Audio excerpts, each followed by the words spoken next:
Good morning, ladies and gentlemen, boys and girls, everybody. Good morning, good morning.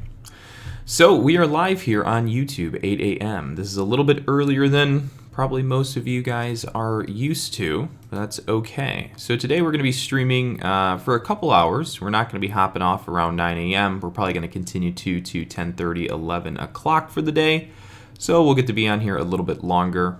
Probably going to have to repeat that considering there's not too many people on here, but that's all right, no worries.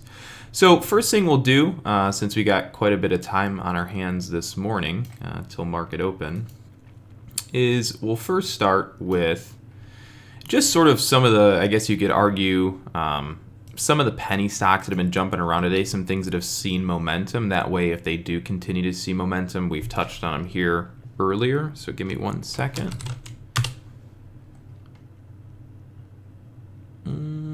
I guess I could put that over there. It works.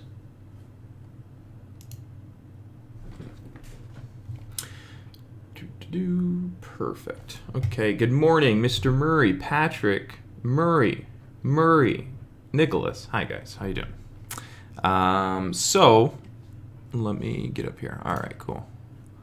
Let me actually connect these charts really quickly to red. Perfect.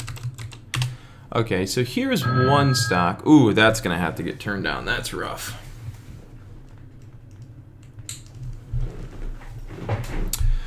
All right, so today we saw, this is one thing that kind of moved around a little bit, was LIZI. So just wanted to touch on this one.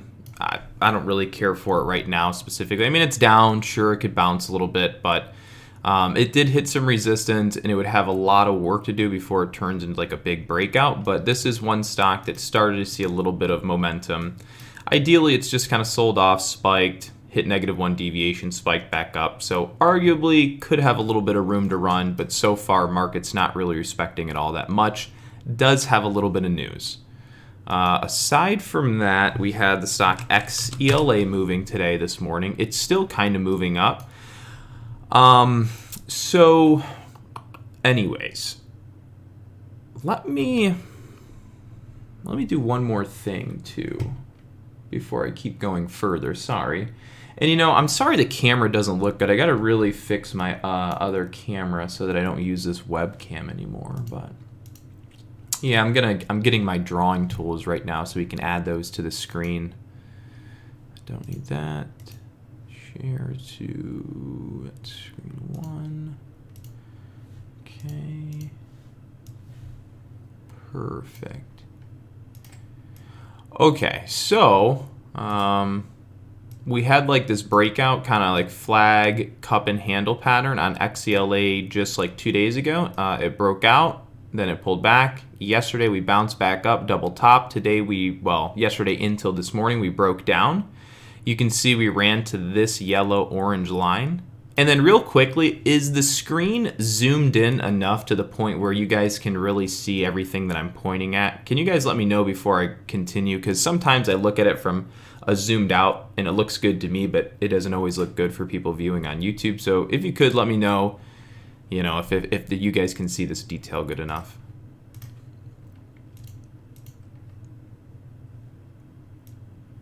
Okay, cool. All right, so we had this like little bull flag pennant that broke out. Okay, I'm just gonna draw it really quickly. But before I do that, I will mention that I think we're gonna go to this green line. So that green line on my chart, I think that's where we're going on this move, or at least that's where it's attempting to get to right now. Or it could just be the gap fill. So this is kind of like the price target in the move for me right now, kind of like the max. So XELA, the max target up for right now that I could kind of justify it going to would probably be this red line. Now, the gap in the market is to here. If I zoom in a little bit more, this is a custom coded script that we have, but you can see these two little kind of like faint gray lines. Those are on the chart to tell you exactly where the gap is in the market that has not yet been filled. So anytime a gap's presented in the market, those little gray lines you see, they're going to be presented on my chart, and it's ideally it's just showing a gap in the market that has yet to be filled. So I do feel as if XELA is trying to fill this gap and maybe push just over the gap fill to the +2 deviation mark here. So if you're long XELA from today, whether it's a day trade, maybe it's a swing trade from yesterday, maybe you've been holding from the previous day, so be it, whatever it might be. This morning, I believe our current long move is trying to get to prices of like here. So that's kind of like the long zone max target for me today right now on XELA. We'll just mark that as red really quickly. Okay. All right. I think there was one more, but it wasn't all that great of a move. Oh, it was MRIN. It was a little move, and it could be, okay, so it already sold all the way back down. Okay, so no big deal. So we're not even going to worry about that one. All right. So those are kind of the first penny stocks that I want to talk about today, just because they've kind of seen some momentum. At least that way the eyes would be there if need be. Yes, we are in early, so I am just doing just going live to YouTube today. Excuse me. And then what else do we have here? DKNG, I will take a look at. I'm going to kind of write these down here myself so that I don't have to go back through the chat, and hopefully I don't forget. Maybe an RCON.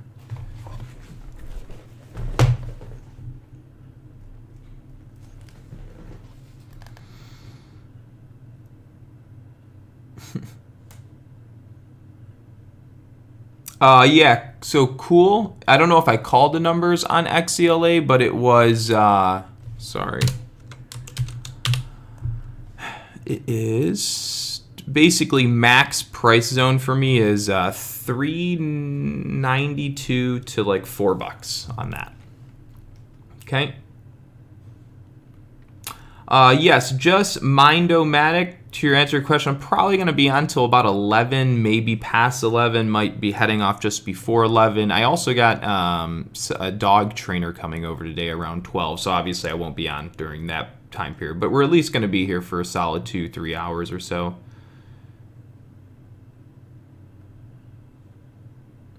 No, Vanessa, this is just for today, but I guess this would be a good time to let everybody know. So the beginning, at least planned for now, I don't think that it's going to change at this point, but September 1st, I am going to, actually, I'm kind of nervous, not going to lie, because this is like the biggest business change or sort of change that would be happening to my daily lifestyle that's happened, I don't know, in 4 years or so, but and I'm hoping it's for the greater good for myself, for you guys, but just in general for my lifestyle. So do have a big change coming. I hope it works for the best. We'll see. But I am actually going to be ending our premium chat room service that we have been providing for many years now. I'm actually going to end that service. So it's no longer going to be a portion of the any boiler room trading product. So we're going to be ending premium chat room service, and I'm actually just going to move over to YouTube. So everybody who is in premium, they're not going to be charged any more money if there's refunds. So this is like, if you're already a premium member, and you've like, I'm just going way far that I have to, but just know for now, September 1st, I'm going to be switching over to YouTube. I won't be working off of Zoom and doing our premium chat room anymore. So that way I can spend some more time on here with you guys. And also, I know that just over the past however many years that I've been online, I just see this shift to a lot of online basis learning. So I think in the long term, it could actually benefit me more by being on just like a YouTube social media platform, as opposed to being away from a social media platform for a couple hours a day. So it's a big business change that I'm going to make. It instantly will dramatically cut my income down significantly too. So like, don't think I'm moving to YouTube because I'm making more money or anything like that. I will actually be cutting a very significant portion of my income out of my lifestyle too by doing it, which obviously I'm completely okay with, because I don't know, long term, I don't know, I just really like being on YouTube. I love the idea of teaching, and you know, it's not entirely about money for me too. Though I will say long term on YouTube could actually, I think, even generate more money, but I know in the short term, it cuts out significant portions of my income, but that's okay because I like it here. I like being on YouTube. I don't necessarily have to charge people money for everything that I do and work with, so I'm okay with it, but just know that it's a big change that I'm taking out of my life that I don't know exactly how it's going to play out in the long run, but I think it's for the better, but we're going to give it a go. And if you guys have any more questions about that, you can direct message me, but just know that I'm still going to be running my company. We're still going to be very active, but we're just taking a portion of services that we do offer, taking it away, and then we're just like really just moving things around. Like nothing's really getting taken away. We're just moving things around a little differently. Okay. Also, I guess it's a good thing, Elite's trading program is going to stay. I guess another portion of why I'm taking down the premium is because I've noticed that I really do have a lot on my plate, and it's hard for me to get a lot of things done. So I haven't been as active on YouTube, so I'm kind of failing there a little bit. And other portions of the business are kind of falling through the cracks because after the day goes on, I just don't have enough energy and attention to kind of do everything I need. So I do think this is going to free up a little bit of time, make things a little less stressful on me so that I can focus on making sure the business is running good and efficiently in some areas. But Elite's trading program is going to stay. Dave is going to stay. I'm going to be there. I'm pretty much just going to take the time that I was normally on premium service live and going to be putting a lot of that onto YouTube. And then I might be offline one of the days so that way I can focus that attention onto like getting through other YouTube videos and other content pieces for our website that I've really been slacking on. So, you know, that's really the main reason for it, but Elite is staying. Something we're considering of doing is taking any of the the day trade. We're going to keep the chat room. Discord chat room is going to stay, but anybody who's currently enrolled in premium that might still have time left on their service, we're just going to either give them a refund. That money can be credited towards the day trading course, and then anybody who's in the day trading course or gets it afterwards, then we're going to have like a separate chat room from there. It won't be a live one, but at least be another kind of hangout spot for you. So we're thinking about how we're going to manage it all and change it, but I think it's good for the long run. So anyways, that being said, enough of that. I don't want to keep talking about my business and all this other stuff, but so that I could do a YouTube chat room service. I've thought about it, but again, if I do that, it's basically just redoing what I'm already was doing, which was already having a chat room service. So I could, but then that's going to have to take an additional chunk out of my day and time to give special attention to those users, which then adds that additional stress level, and it takes away from time to take. So it's kind of like it would be me going back to the same thing, but I haven't quite made a decision on that yet. So we'll see. Alrighty. Let's look at the Discord invite is in the description of this video. So let's take a look at AMC really quickly. Oh, and by the way, before we go to AMC, I mean, you can see where XELA's gotten to. It pretty much got to the start of that red box and started to sell down. We didn't quite get to the high of it. Doesn't mean that we won't, but just know you're starting to see that selling pressure as we've neared.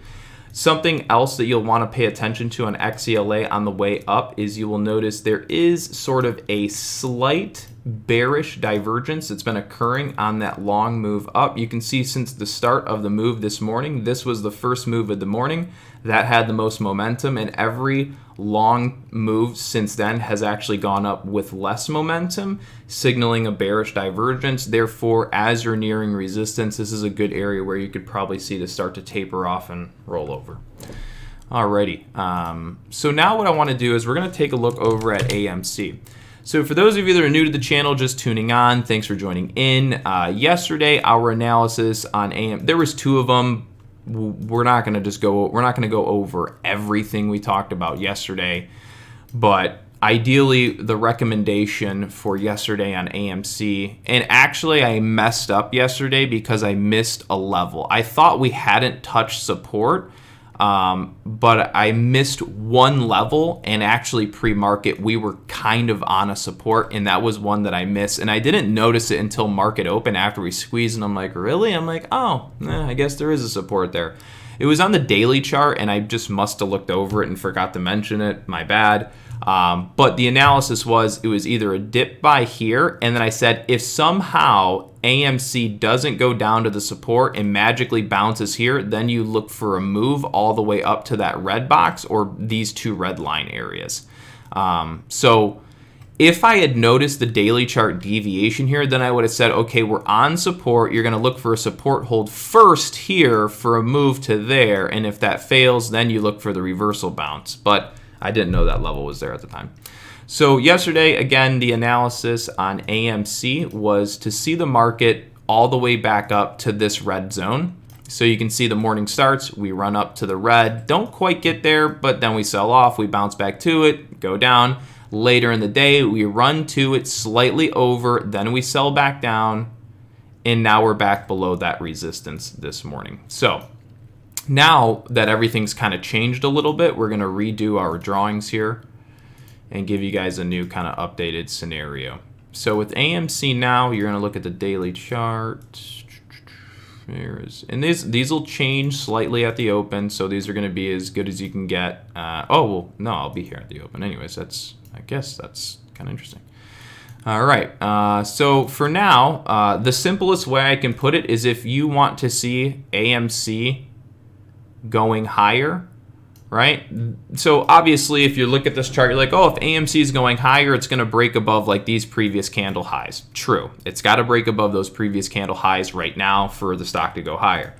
Specifically, what the market needs to do is it actually has to reclaim its daily chart and its 4-hour chart regression level, or its mean, which is now currently priced at right here. So this is the current, this is the current selling zone, or well, I want to say selling zone specifically, but that's the current resistance zone in the market. So you can see AMC, like yesterday, got into that red zone and it kind of stopped. We've pulled back down under. So in order to see AMC higher day, of course, you have to break resistance. You have to break out more. So in order to do that, you have to actually get up and through this red zone, which is priced at about 38.20 to 38.70 or so. All right, so that's the zone right there that has to get through to continue seeing a long bias move on the stock AMC. Now, let me try to find a price target if it actually does that. Now, I don't have any price targets that are very nearby, but I'll give you the ones that are sort of far away. Now, I have at times not given the greater price target because I don't think they're going to happen, and then they do happen. I'm like, well, I should have said that. So in the event AMC does actually have some sort of spectacular move today, or let's just say maybe in the next couple days on the long side, let's say Moon Gang, AMC, this whole thing is still alive and it doesn't die, then your next price target on the way up is going to be back up to $46 and to $47.89. So again, like I said, if this has a true legitimate bomb reversal, then we would probably go back up to $46.27 to $47.36. Again, the only way that can actually happen is by AMC getting back up and through these two levels here. So this is the current intermediate resistance. All right, that's what you want to get through for continued long bias movement. All right, and that's really all we'll probably mention on AMC for right now. Probably about it. Ooh.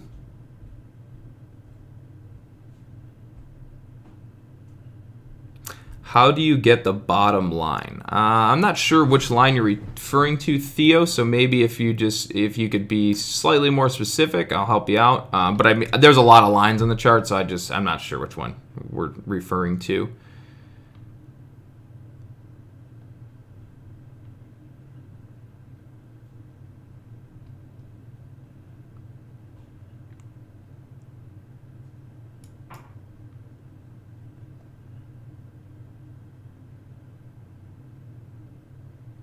It will probably push it down more today, but it doesn't matter. It's going to the moon.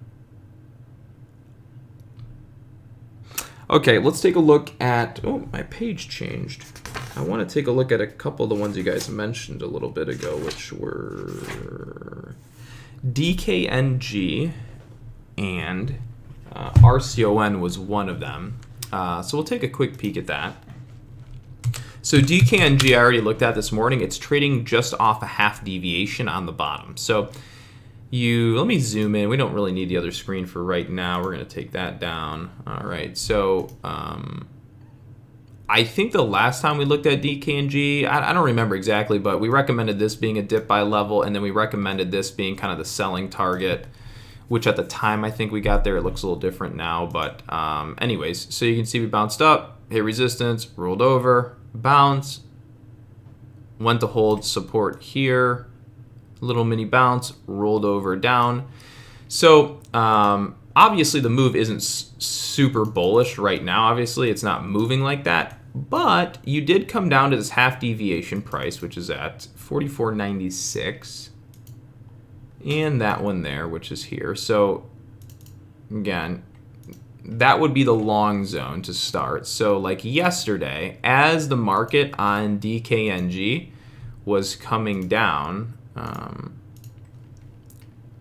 this would have been sort of your long zone, right? So you can see we got to it to the start. Look at even yesterday, we started at the bottom of it, right at the bottom of that green, bounce, break out, we come right back down to it, trade under it, top candle there. This might be tricky to see because it's green and red, so it's odd, but top there. Then we came down to the bottom.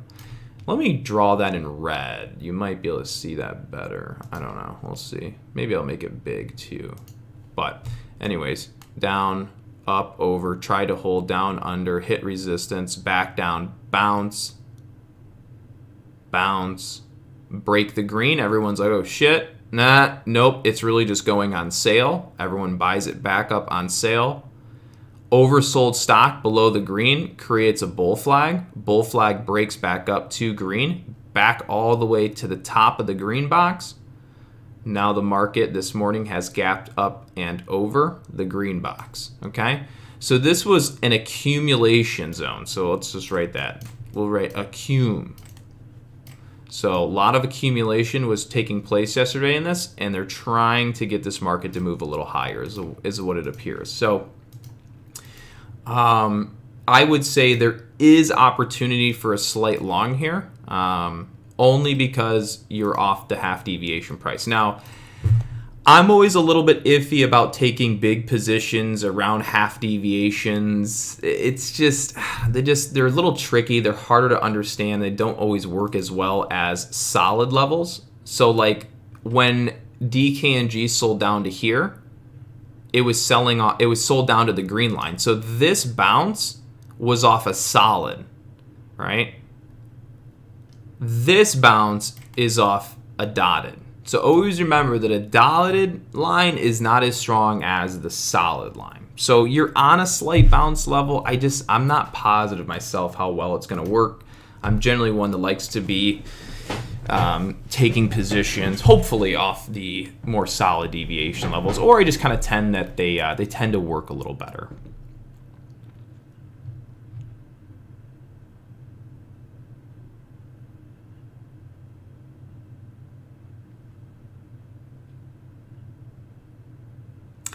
I have TOS. What are those lines called across the chart? So those lines on the chart are standard deviation. So if you go to your, the studies, studies section on Thinkorswim and type in standard and DEV, it's standard dev channel. You'll just add that, and you'll have to add it a couple times. I do have a video on that.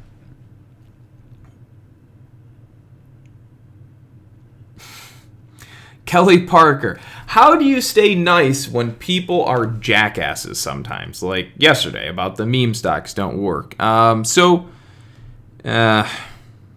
Personality maybe. It is very hard to get me like ticked off. It takes a lot of it would take you a lot of work to really like push my buttons to the point where you'd actually see me like break down an emotion and you'd anger me. It's just really in that sense, like my brother, no one can really, you just can't piss me off. And then you don't want to actually see me when I'm pissed off.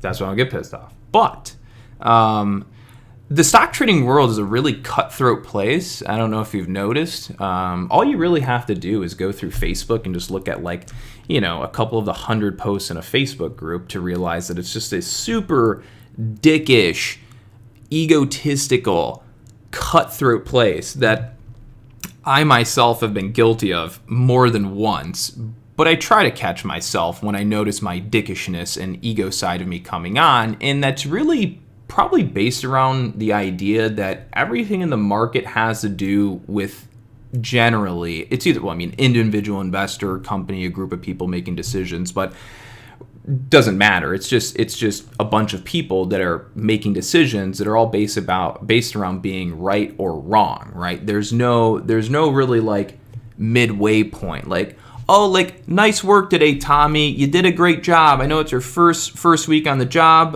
You cut the boxes down correctly, but you didn't quite package them up right. That's okay. We'll take care of that tomorrow. We'll get you up to speed, right? That would be like a normal work life, condition. If your boss is cool. If not, he's an ass. But in the trading world, it's either right or wrong. There is no gray area, right? It's you're right or you're wrong. So you got a lot of people that put a lot of effort into doing research and analysis, whether that be me or some guy on Facebook or just some new investor willing to share what he thinks he has gained from the market with other people. And there's always going to be some other asshole around the corner to say he's a complete idiot that doesn't know what he's talking about. And that is basically what you run into on a daily basis when it comes to the stock market. So it's a very cutthroat, egotistical, and dickish environment. And I just don't. I would like to maybe try to be slightly of the opposite at times, but I'm guilty of it. It happens. But that's it. It's just an environment where everyone is either right or wrong, and someone's losing when you're winning. So there's just a lot of stepping on toes is the way I see it. So, someone that comes into the chat and is like, technical analysis doesn't work on AMC. I mean, they're not wrong. Technical analysis doesn't always work, obviously. But at the end of the day, I mean, like, stocks don't just go up and down for zero reason, right? There is some rhyme and there is, some reason to it. So, that being said, that's my take on it, I guess.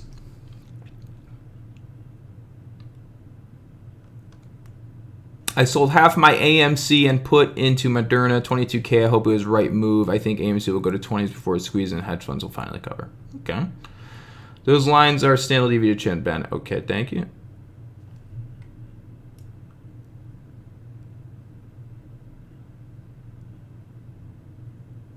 Yeah, like, that's another thing. Like, Chris here said he ended up taking off the half deviations off his chart since I didn't find so much use in using them. Okay, I can't disagree with that.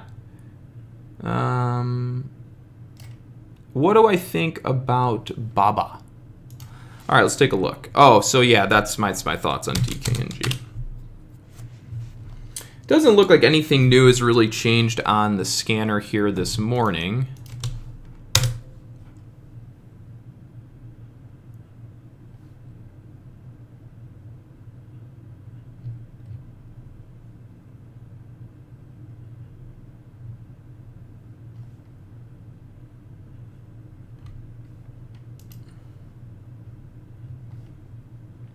Okay, so we'll take a look at Baba. I can't remember exactly what I said the last time, but I just know based on the way my charts look that if there's a red line somewhere, it's because I put it there. Why aren't you changing colors? That's just dumb. There we go. So I probably said that this should be your selling target on that. I do remember that at the time I'm like, you were down here, you got to go to here, and then you got to break here, and then we're going to probably try to push up somewhere there. But it doesn't matter. Anyways, this red line should be like resistance for Baba. It's probably slightly off, but watch what happens when I change the time frame. So watch this. Check my little cursor. Bazam. Ready? You see that? Watch what happens when I change, and then, oh yeah, you see that, and then you see this line, bazam. Watch what happens when I change the time frame to 1 year, 1 day. You can see it's, like I said, it's slightly off because things change from yesterday to today. But you'll see exactly where that white line's at. So like I think it was yesterday or the day before, I had overlapped this red line with that white trend line. So yesterday, or maybe 2 days ago, this white line was up here. And then the market sold down. And then the next day we came up and kind of sold down. So the trend went down a little bit. So nonetheless, basically what this means is it appears BABA is trying to pull back off that level. Let me just double check to make sure I have it correct. Why do I have that there? I don't remember putting that there. It doesn't even make any sense. I just put that there and I forgot to delete that one. That makes sense. Okay, so what you're looking for on BABA to be long bias is you want it to stay over that red line. You can see this morning it's tagged it. Yesterday we came down to it. We dipped slightly below it. Then we got bought up. Then we came back below it and went up and then back over and then back to it and back up and down. So we're not trading very specifically on that, but I know that it's an over-under play of this line. So I would have to say I am probably slightly more bearish, I feel like. Let me see. So we popped up to it, then we sold down, gapped up above it, sold back down to it. Today we're kind of holding over it with a slight flag with a lower wick. That does seem a little scary. So yeah, I gotta say, you gotta be careful. I think you could see some selling pressure on BABA that brings the market back down below this 214 area, okay? And part of the reason why is just simply because, I mean, that's just, it's a downtrending market. We're on a down move. We're counter trend bouncing back to resistance. It just kind of seems right that we'd have a little selling.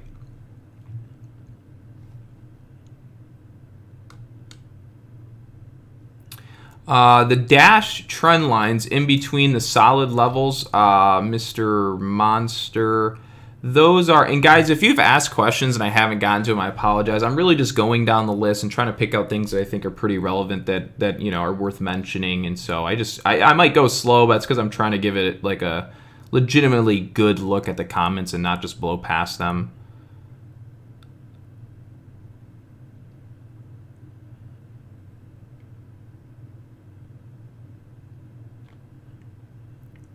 Yeah, so Happy actually said something about SUNW. I'm going to make this really quick here. So SUNW, you can see, remember how we said it's going back down to that yellow trend line? Ideally, what we're following here on SUNW, I still have a very small position this. Again, I sold most of my stuff on that top, and I think we traded it here. So there was 2 trades here, there, and then I bought into here, sold most onto that. And then I've been waiting to see if we're actually going to support our trend, or if we're going to start getting weakness and breaking below. So I'm kind of still waiting to see because I'm basically at the cut or the hold and we're about to actually bounce up. Granted, it does look pretty bad. Most of the market's kind of trading pretty bad too.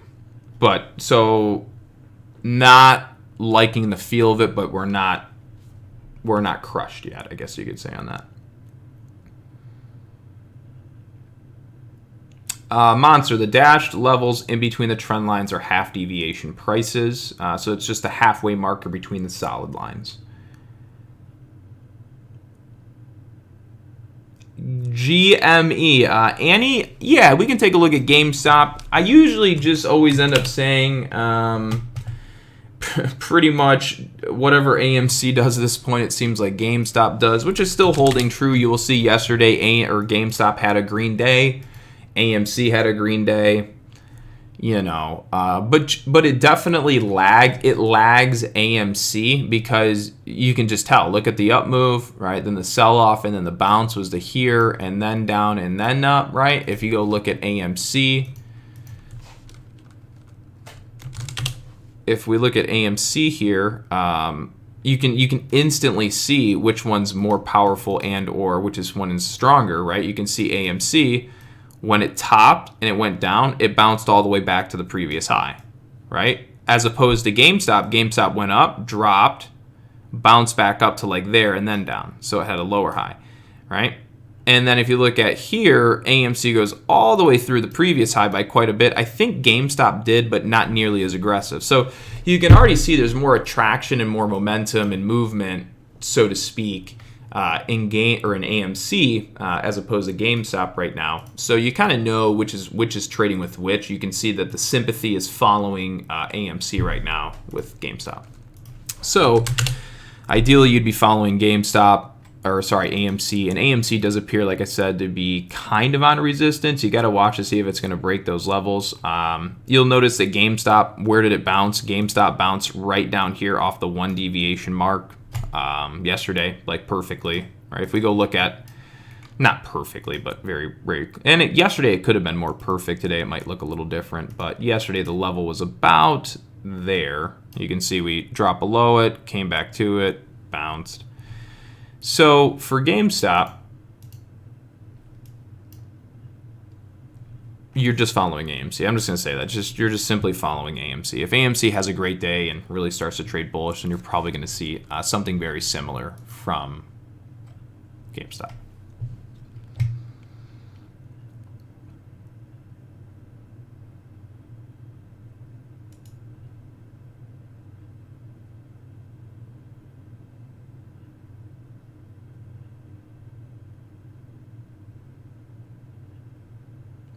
So yeah, like I said, and Chris, I don't know if you are right now, or yeah. So we're just we're gonna go until like September. That way, it gives us like a lot of time just to kind of get things organized and ready for such a big shift.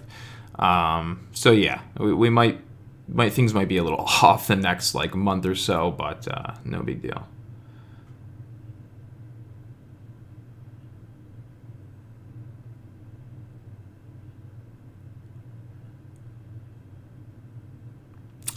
Chris, for me, I mean, the meme stocks have, I mean, you always get thrown a curveball. I mean, I never know everything, but for the most part, it seems like the meme stocks have followed pretty closely to our,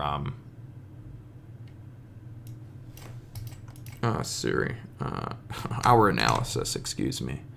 Sorry, guys, just posting something here in our chat room real quick. Here is the one. Oh, I love my beautiful face on that thumbnail. I gotta say, my thumbnail picture is just killing it. You know, I gotta say. I don't think we should. I think, you know what? I could start a new trend.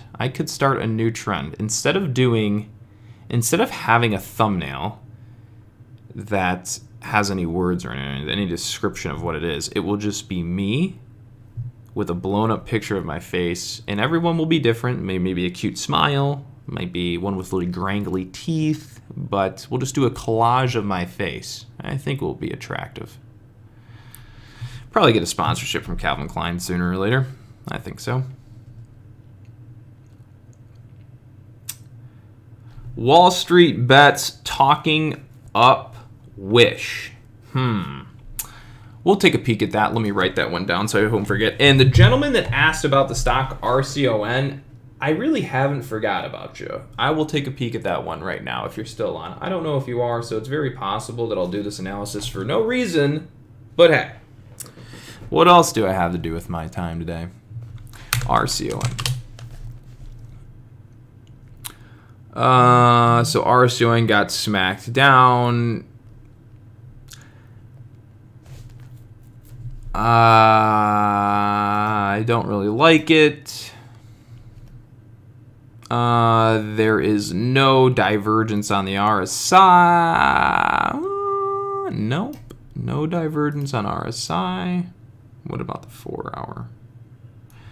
The 4 hour starting divergence, so that could be an early signal of a reversal. Yeah, I don't really like this, but I guess if I had to give you analysis, the immediate would be like, hey, is the stock, look for the stock to stay above. I mean, which is a no-brainer, right? Like, obviously, if the stock is going below this low, it's not good. But your current trending support right now, half deviation-wise, is around $3.28. So I would use this trend line as a guide to suggest the direction of the move for right now, unless it breaks that trend. So as long as we're above this trend, that's the way you should respect the market, unless we break below it. And then I would sell your house and, you know, reconsider having a kid if you haven't had one already. No, just kidding. Just no. Not don't you don't have to go that far, okay?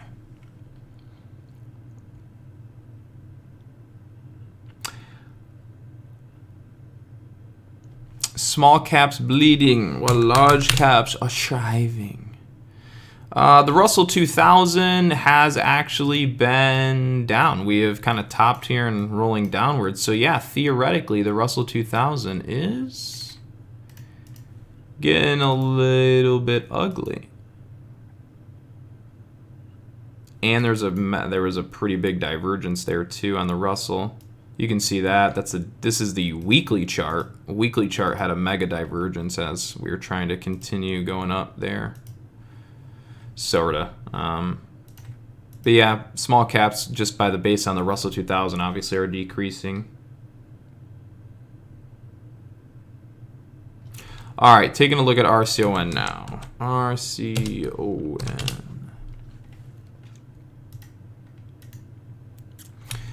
Ladies and gentlemen, what do we have here? Oh, wait, we just did RCON. Oh, that's right, I forgot. Sorry, never mind, we don't gotta do that.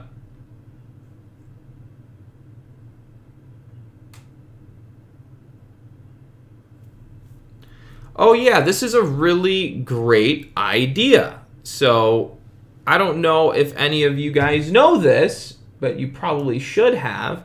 But everybody always asks, what happened to the scanners on YouTube? Where are they? Connor, what happened? We need the scanners. Well, the scanners are online on YouTube, same as they were before. We just put them on a new channel. I just created a random little channel called Trading Clips, and we just pretty much run live scanners there every single day. So you have Benzinga scanners. These are price spike scanners on Ben. Let me just go full screen here. So these are run every day on YouTube. They're just a Trading Clips. That's our separate YouTube channel. So this down here is a price spike scanner. This is going to show you everything that's spiking pre-market, spiking during the day for the most part. And then it will provide you any stocks that are currently halted. Everything over here on this side is all the most kind of frequent news in the market coming through from Benzinga on any stock. Everything in here on your upper left is going to be a high-a-day scanner. Generally going to show you things that are breaking upwards. Sometimes it'll send you alerts for shit that doesn't even make sense. You're like, what the... But okay. So anyways, everything on the top left there is going to show you stocks that are breaking up and on the day with strong momentum for the most part. Everything here is volume leaders, so this is going to give you a list of the stocks trading with the highest volume. Everything here is going to be a biggest gainers list. Everything here is going to be a biggest losers list. Everything here is going to be stocks that are gapping down on the day, so largest stocks gapping down. And then here is going to be largest stocks gapping up between 1, 2, 3, 4, 5, 6, 7, 8. Oh, and then here is stocks that once the market opens generally are trying to reverse on a 5-minute chart. So all the scanners that you currently see on the screen, generally speaking, are good enough to alert you or find you a stock moving on the day, and or will pretty much find you any popular stock that's moved on the day. If you view these scanners religiously throughout every single day, you will most likely know about every stock that moved in the market for the day. So that the next day you could come into the market and be like, oh yeah, that stock was hot yesterday, that stock was hot yesterday, that stock was hot yesterday, that stock was hot yesterday. So everything here should give you, pretty much find you anything you could possibly want in regards to like momentum, gap up, spiking up, halted, relevant news, biggest volume. Generally speaking, it's a pretty good channel for it. So anyways, that is Trading Clips. You can go there, you can subscribe, you don't have to subscribe, you can like it, you don't have to like it. But that, ladies and gentlemen, is where the scanners are on YouTube right now. And then make sure you hit the notification bell and subscribe to the channel, or else you probably won't get alerted when they come online.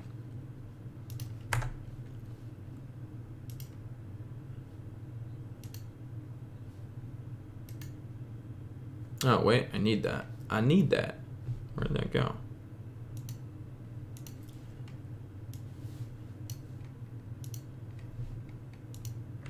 Okay, awesome. Sorry about that. Might have took a little bit of time. Looking to go long en route. Let's take a look.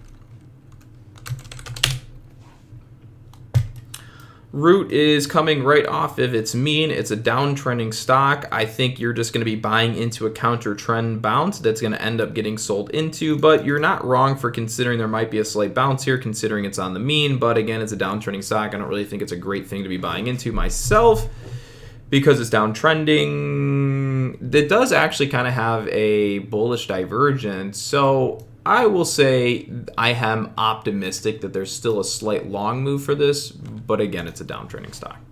So take it for, what it's worth. Whew, WKHS.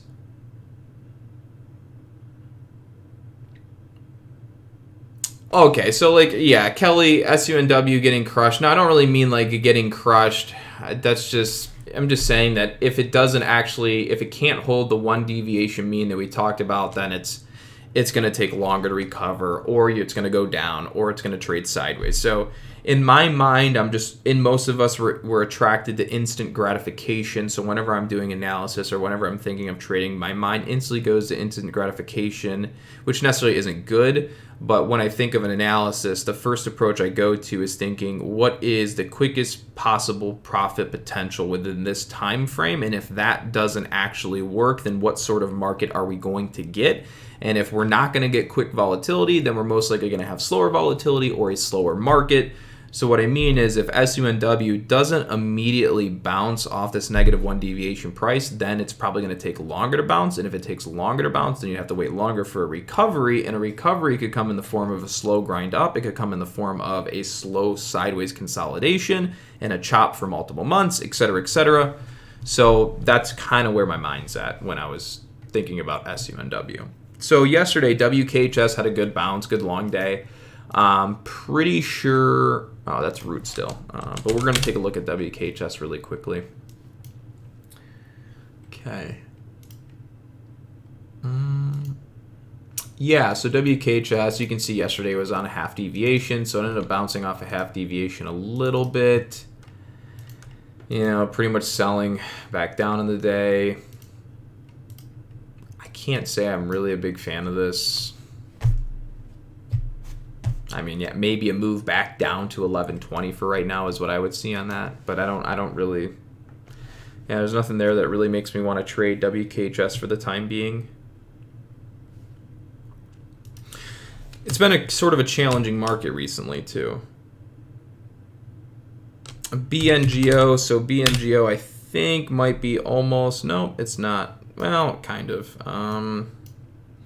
We kind of just been mentioning this, BNGO bounce back here. If this bounce fails, we're probably going to roll back down to the one deviation. We kind of did, but didn't get there. So still just kind of waiting on BNGO to either bounce or come down to the one deviation and then bounce. So if we bounce before, fantastic. If we don't, I'm assuming we still go down to one deviation and the market's going to try to bounce. I would be slightly concerned if we don't start bouncing here and it starts being like this. Right, then it's okay, probably don't need to hold on to that.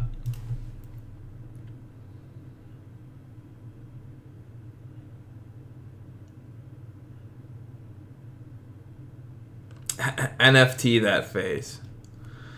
All right, we'll take a quick peek at MRNA and Microsoft. Sure, why not? MRNA all-time high. Wow. So that happened yesterday after hours. Zink. Are we on resistance though? Ooh, would you look at that? Would you look at that?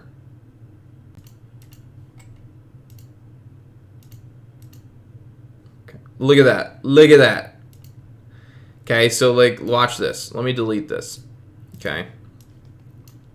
This should be, for the 340 of you guys watching, you have to tickle the like button, or else we cannot show you what we were just about to talk about. So if we don't get over 107 tickles right now, then you can't see what I was just gonna say.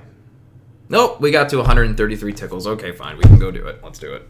All right, so if we look at this line, so yesterday, I'm not going to say I'm a genius, but I will say this. If I had been asked you know, at some point yesterday, like, whatever, like, where do you think MRNA could go to? I'd be like, you know what? You should probably be looking for an at most. I probably would have said at most target of 260, 233. The reason I would say that is because as the markets move into this level, not just on mRNA, but pretty much all stocks, and not only this level, there's other ones, they like to pull back or see like a hesitation, okay? It's only when you get through that level will you see the next bigger move, okay? So this should be the perfect example for anybody that is potentially doubting standard deviation legitimacy. When we look at the 1 minute chart, watch what happens as the price exceeds that red line. And remember, we get this red line by just putting it over top of this trend line. And the only reason we're putting this red line over top of this trend line is because we're viewing mRNA on a 1 year chart. When we go to a 1 year chart, this trend line will no longer be calculated the same, and it's going to give us something completely different. So in order to know exactly where this trend line comes into play when we switch to a 1 minute time frame, we have to make a reference point. The reference point is the red line. So now when we go back to the 1 minute chart to see where that's all at, look at where mRNA breaks out yesterday. Look at where the gap. Look at this. The fucking thing gapped. Look at where the gap is. Zooming down. Give me a second. Hold tight. We get there. Look at where the market gapped on that breakout. The market gapped yesterday. And it could have been news related. I don't even know. Our market gapped right through one dev. Boom. Drop the mic, but I don't want to do that. It's expensive. Okay. But look at that. I mean, it's not. So that right there should pretty much just prove legitimacy to it. For anybody watching this morning. We'll have to do that again tomorrow. And probably for the next gentleman that tells me that meme stocks don't follow TA. So anyways. So mRNA breaks up over one deviation yesterday. That's pretty spectacular. It's probably on some sort of news. I don't really know, though. Moderna joins S&P 500. Okay, that makes sense. I gotcha. So Moderna joins the S&P 500. Shit spikes. I would say your next bigger resistance mark for mRNA is up at 298. I don't really care to be short bias this, given how strong it looks in the news that they joined the S&P 500. But in the immediate, all right, let's go back to the 1 minute chart. All right, so let's go like this. Let's go. Where's the pre-market support? Does anybody know where pre-market support is? If we're looking at mRNA, where would you say the pre-market support's at? I mean, if we look at where, let's zoom in a little bit, you know, if we're looking at mRNA and it kind of dipped down here and it dipped there and it dipped there, we got some salsa, we got some chip, and we got some dip, and we're ready to rip, we'd probably say the support's somewhere in here, right? I'm just guessing. I can see it's somewhere around there, but that's my guess. So if I were to look at, again, if I'm looking at the price action and going, where's support? I would be like, well, maybe support's on this low. It could be kind of like this shift point right here. So I'm assuming that's support.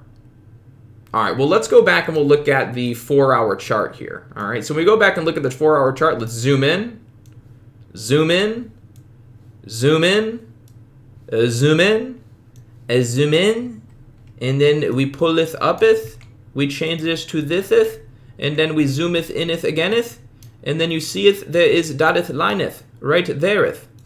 I wonder why the pre-market support is stopping where it's stopping. Because you have a half deviation right there. Go back to the 1 minute chart. Ah, shit, I forgot which one I put on. Hold on.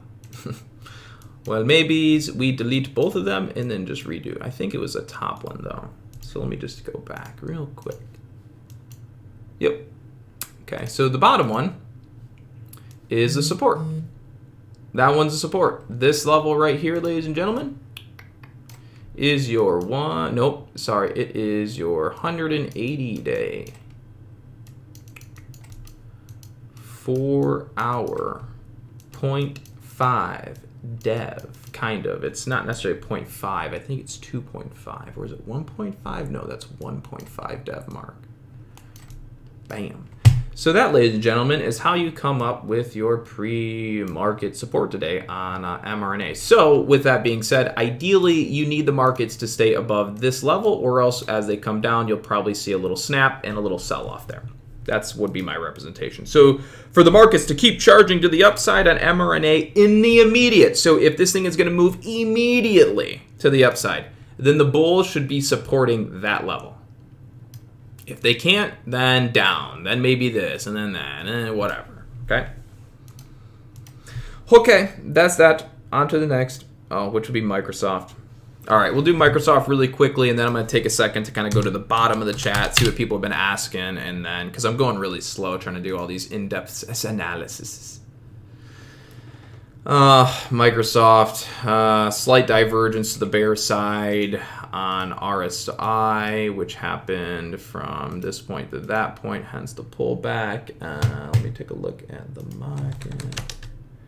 Market bounced back up-ish and then down-ish. Okay.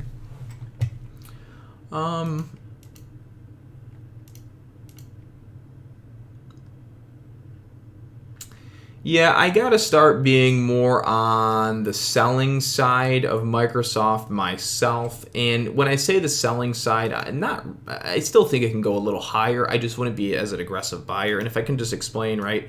Down, up, down, up, down, up, down, thumbs up. That's it. That's how I'm viewing Microsoft. Alrighty. So yes, I did just go down a little bit. Whoa. There's a lot of questions. There's a lot of questions here, folks. I'm not that quick. Okay, we're going to go back to AMC, folks. Everybody, strap on your strap-ons if you're into that sort of thing, and get ready to ride, champs, because it's going to be a bumpy one, if you know what I mean.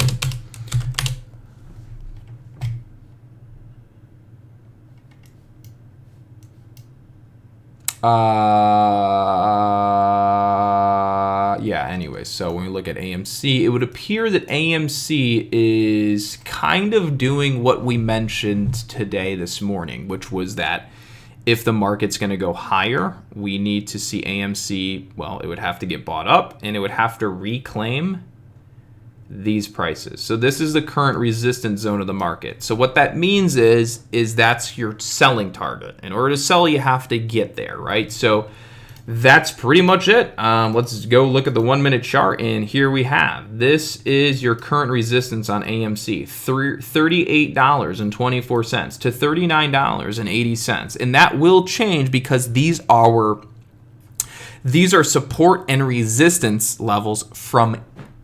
Excuse me. Some of these are support and resistance levels. Let me rephrase. The daily chart level. So this one. Excuse me, man, I got like the hiccups. So this level here, this one will change. Why is that level going to change? Because this level stops calculating at the close of the trading day.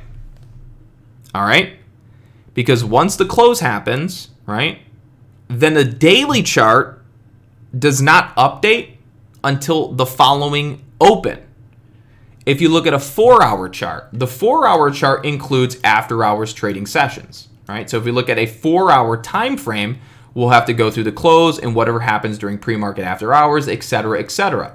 That's why this line will probably not change, because everything that happened from yesterday into this morning, this current minute, 5 minutes ago, has been calculated and updated as the market moves in that white trend line. But when we go to the daily chart, you do not see any of the after hours and or the pre-market trading session yet, because it won't show what's happened till market open. So once market open happens, you will see, well, maybe you won't. Well, actually you will, because I'll be on. It's, I keep forgetting. But this white line, or sorry, this dotted line will probably change a little bit. Sometimes they don't. That's all depending on if the price doesn't change too much overnight. But if it changes a little bit, then sometimes it'll change a little bit. But anyways, this price will most likely change at open because there has been upward trading since the close of yesterday. And there's been some downward trading since the close of yesterday. So that price will probably move a little bit. So therefore, this current resistance zone that I'm giving you could be off by 5 cents, 10 cents, maybe 15 cents or something, but we'll see. I don't know for sure.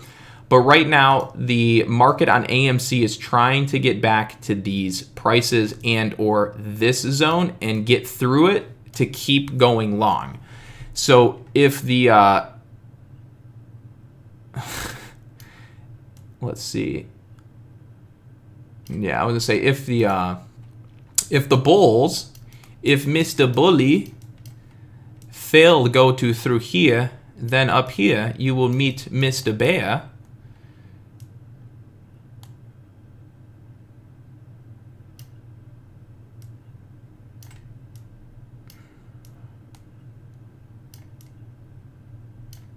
Yeah, that's my bear. It looks like shit. But anyways, you're going to meet Mr. Barry up here, and he's going to try to bring you down. So you have bull, bear. Legitimately. Okay, that's cool. That's AMC. Maybe we'll pop back to it a little bit later, but that's all we're kind of watching at right now. Mr. Semperfi, thank you, kid. Well, you're probably not a kid. You're probably like a grown man. You could probably be my dad, but thank you. Appreciate that. Mr. Bear. Bear looks like a cat. Well, guess what? Cats have claws too. Have you seen cat videos? Have you seen... Hold on. There is time to have fun, okay? Everything doesn't always have to be so serious. Why so serious? All right, so let's go to YouTube really quickly, because now that I'm thinking about this, this is probably the best video I have ever seen in my life. When the cat attacks this guy. This is by far the best video on planet Earth. 2017, you guys. This is Shiva. I rolled her in today because I'm telling you she's a better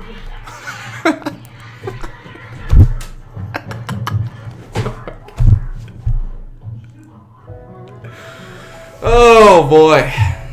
Good times. That is, ladies and gentlemen, the best cat video I've ever seen in my life. Gotta love it. Got to love it. I will probably end up somehow... I'm not even gonna say it. Not even gonna say it. We're not saying what I was gonna say. But yes, that is the best. So yes, when you try to tell me that a cat might not be... We didn't say dangerous. You said it looks like a cat, not a bear. But still, cats can be dangerous too, okay? So anyways... I don't know what that guy did to that cat, but I did not like him very much. Alrighty, give me about a half second because I want to think to myself for like a second. So let me just kind of like do something here. I'm just kind of like basically running through whatever's moving in the market here right now. AEHR. I should move. God, there's just not enough. Even with 6 screens, you just find a way to use every screen.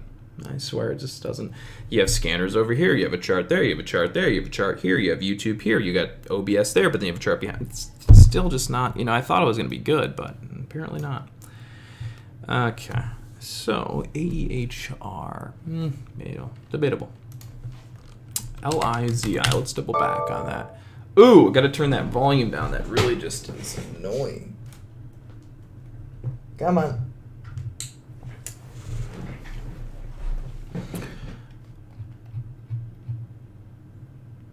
Like for the cat. Come on, give it a like for the cat. All right. So, yeah, LIZI, not bad. Well, no, I mean, it doesn't really. It kind of has potential. Yeah, I guess we'll take a look at LIZI really quickly. So if you're going to follow this, your breakout level is going to be right at... Okay, so let's delete this. We'll do the little analysis. All right, so if you can look at my screen. Okay. Yeah, you see this 661 here. So you can see that little dotted line right at 661. All right, we zoom in. We zoom in. Actually, my level's off a little bit. Let's redo that. So you see that little dotted white little ripper magoo there? That one. Go back, look at the 1 minute chart. You'll come to find that's exactly where the pre-market top is setting in. Oh, I got to extend that to the left. Bam. Right there. That's your breakout level. All right, so, there's a couple other things I could mention here, I guess. Let's take a look. I think it was the daily. No, it wasn't the daily chart. Oh, what is this? The gap fill. Oh, there's that one too. Almost forgot that guy. All right, so let me just finish up. All right, so I will just come out and say that at most on the long side today, this is the at most target for me on LIZI. If LIZI is going to break up, not trying to get it any higher than that price on the day. And currently, this is going to be short-term resistance, and this is going to be short-term support. So this would be your price target for a big breakout. We'll do price T. This level down here is going to be your support, or your last line of defense. And then this here right now is resistance. It's terrible. And or the last line of defense for intermediate short sellers within that market. So that would be your at most price target. In order to get there, you got to get through this line. And then this is kind of be like your support area. Okay, that is done. That is all. Alrighty, can you go over BLNK and QS? I'm reading that comment. That's why I'm a dog person. I am a dog person to myself. I mean, I don't hate cats. They're cool at times, but us humans, sometimes we just need a little bit more loving than what the cats are providing.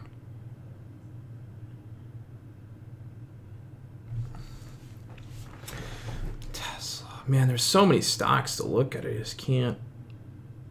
Hey, Colin. What the fuck is that? I'm Connor. I'm just kidding, dude. Yeah, what's up? My name's Colin. I could be Colin. What kind of perks does that guy get? What kind of perks does Colin get?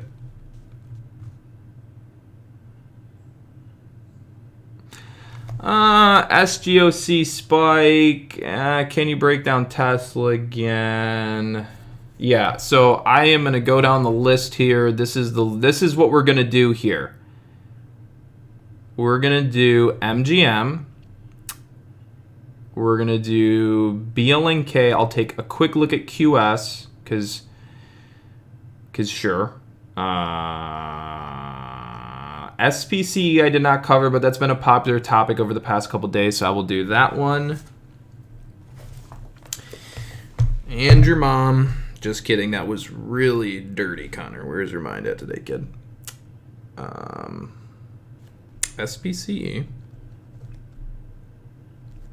MGM.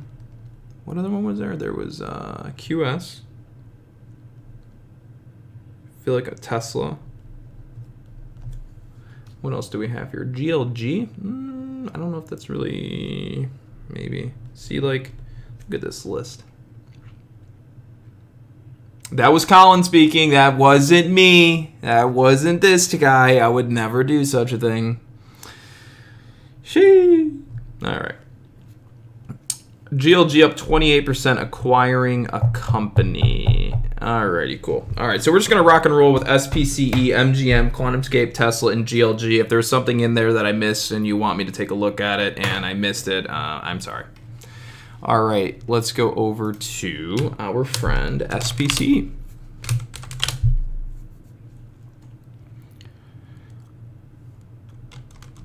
So, yesterday...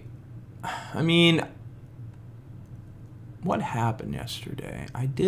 There was just, it's such a goofy looking setup. I said a lot of shit yesterday on this, but it kind of did what I thought-ish, but not really-ish. Like, I kind of thought it was going to do this. Like, it was going to go up to, like, here, and then it was going to roll down. And then retest, like, this price and then bounce. Well, no, it went up first, then it came down like that, then it came down to there, and then it bounced. So it did what I thought, but it is not in a way that I thought it was going to do. So, anyways. So, SPCE... part of me thinks there's a portion of the market that's trying its best to get this to bounce, but it's not. Now, let's just say that I'm wrong because my feelings don't really mean shit when it comes to the market. So let's think that that's wrong and this does actually bounce. Let me delete these drawings. Okay, so we're saying that Mr. Smiley Face, SPCE, is going to bounce. It's legit. It's going to bounce. There's no doubt. And it's going to bounce. What will we then do? We would probably... Well, let's take a peek here. Bam, bam, bing, boom. Shibby, shibby, sha, shibby, shoo. All right, cool. There's that. All right, so if SPCE is legitimately bouncing from here, we should remain holding support over this level. And the price target should be this.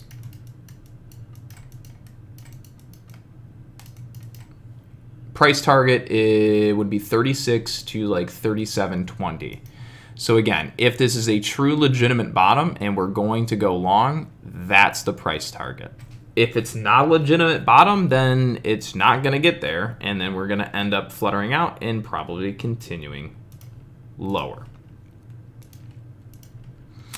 So with that being said, I'm not crazy about SPCE only because I still haven't gained enough confidence to feel that this bottom is truly gonna break. But it does kind of look good so far. I mean, we had that decent hold yesterday. We'll see. I feel like this is going to throw people for a curveball, and then it's going to continue lower myself. So, there you go. Alrighty.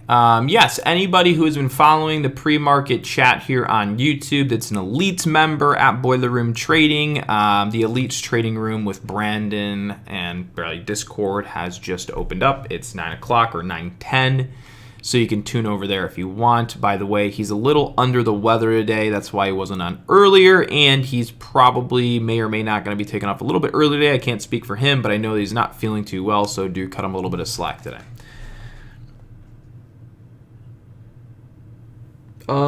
MGM.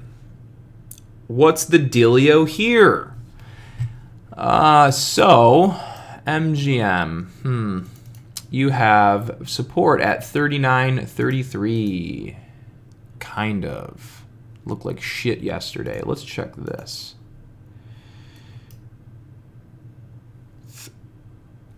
What the?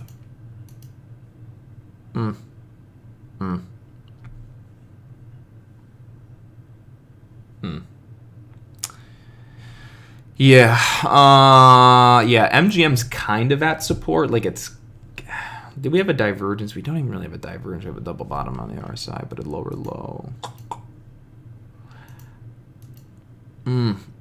Okay, I gotta say that this is gonna continue on the long a little bit. I'm not optimistic that it's gonna be a fantastic one, but I do think it's gonna be slightly long bias. I can't be betting bearish on MGM just yet.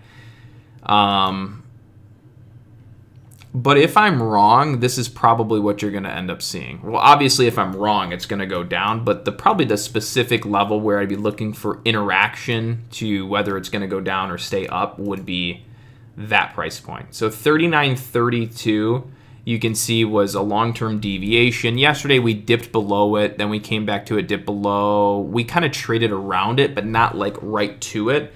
And then eventually, we kind of broke away from it. Then we broke back up to it.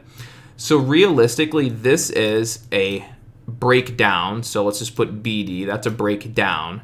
This here is a TH or a PB. So it's a throwback or a pullback to what was support, now resistance. But I just kind of think that this market's going to hold and we're going to try to move up a little bit higher. So realistically, this is resistance. This is a throwback to test resistance.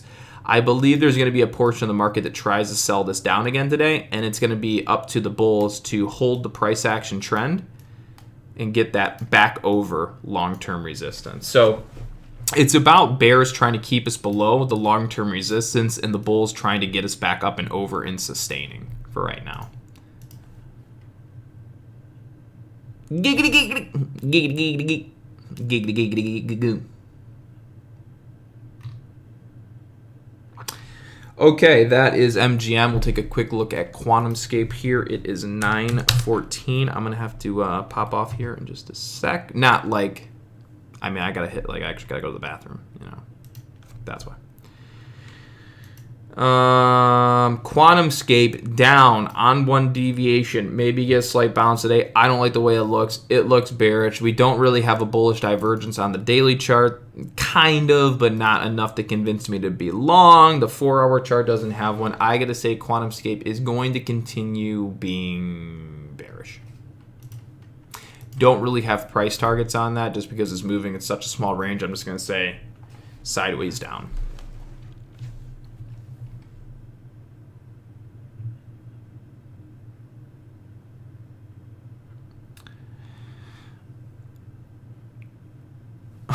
QuantumScape's a scam, but fuck it. I still hold. I love it. Tesla. Good old Tessie Magoo. How's she do? So, if you guys remember, yesterday we mentioned we think that Tesla could still sell down to the half deviation price. I think that's what we mentioned, unless there's another one there. Was it? Or was it the you know, it's hard to say. Let me just look at yesterday's. Did I just... Oh, it's right there. Yeah. You know, it's hard to say for sure, but I do remember saying that yesterday on its formation, it was probably supposed to drop a little more then bounce. So ideally, you kind of missed the little mini bounce yesterday on Tesla. That's already happened. Now the question is... Ooh, yeah, I don't really... This is a situation where I wouldn't do anything myself. This is currently a situation where I would do nothing. And the reason being is because this was resistance. We moved down to support. We bounced. And now support's here. And identifiable resistance is like up here. And we're like right here. I have no idea which way this really wants to move. And the reason I say that is because we're not really overbought. So I don't see it as a value buying opportunity where other people would be joining me and buying it because it's on value, helping it go up. And we're not coming off of a large resistance where I could see it's a big supply zone where people would want to short the stock and maybe we could move it down. And then we had a big sell off here and then we had a really big bounce. So we just had a really big bounce and then we kind of sold off to halfway of that bounce and now we're on a mini bounce. So this is where we're most likely to see slower consolidating trading as opposed to breakout trading or big fluctuating movements with volatility. So this is somewhere where I would start to be neutral in the market until the market consolidation volume breaks, which basically means until a bunch of volume comes in the consolidation and whomever battles at bears or bulls gets confused and loses and cause the next volatility move, whether up or down, probably just going to be neutral on Tesla. Woo. All right, guys, give me 1 second. I will be right back. I'm going to put this cool little break window picture up for you that's really not that cool.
All right, ladies and gentlemen.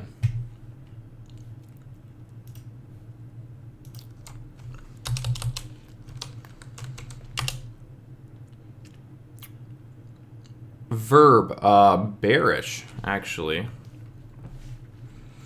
So my assumption is that you will see Verb come down to this blue line right here, I believe. Yeah. So I think right now Verb's agenda is to go to this zone down here to 293 to 281.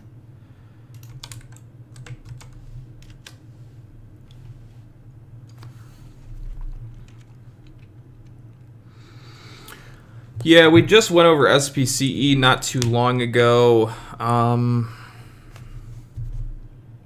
What did we say?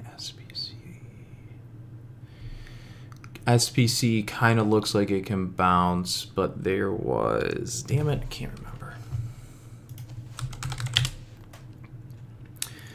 Yeah, support is here, 3207. You need to stay over 3207 on SPC for it to kind of stay bullish, I guess you could say. Yes, Mr. Montero, I am staying on this morning. Yep. So yeah, remember earlier, so if you weren't on earlier, we had mentioned this was kind of the target on the long for XELA. We didn't quite get into the red zone. We shied it by about 2 pennies and then we started to sell off.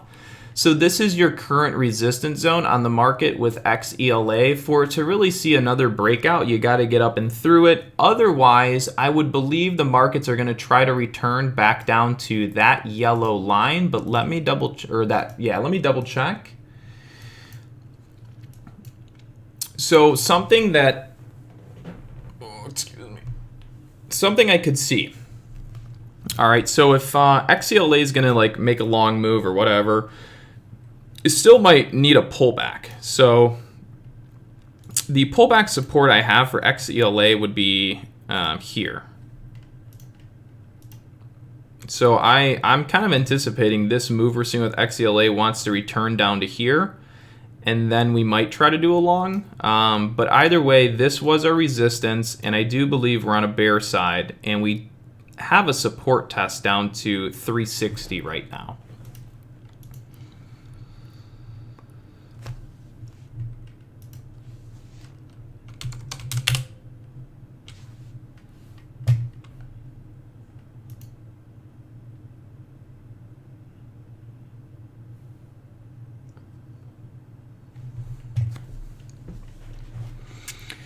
All right, so NVIDIA, pretty much these lines up here were the support that had to hold yesterday. And I actually thought about being bearish on NVIDIA, and then I kind of passed on it, which clearly was the wrong decision. But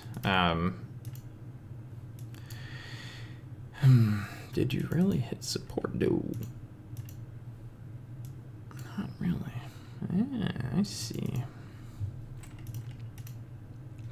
All right, so this is the current short-term resistance of the market. So I feel as if NVIDIA is trying to move back up to this level, and then we're going to see it roll over again.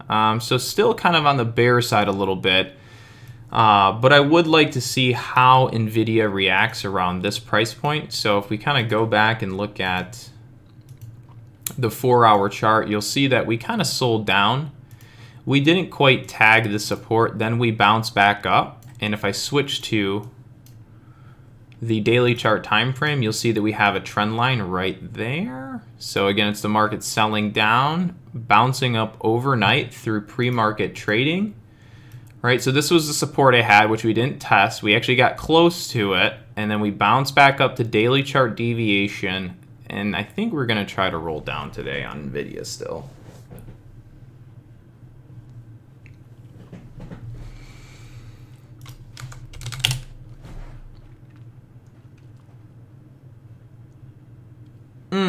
Yeah, that one, yeah, TKAT did jump up yesterday. I mean, you got to get back up and through prices of like 830s and stuff. I'm not super optimistic on TKAT. It's a very harsh downtrending stock, so it's possible you get a little pop squeeze there, but it's a harsh downtrend for right now. YVR. That one popped yesterday.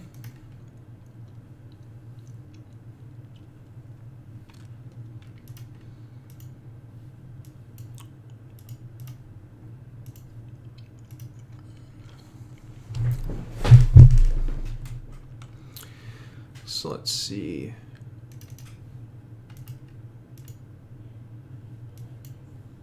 So for YVR to continue moving upwards, you're going to have to reclaim prices of right here.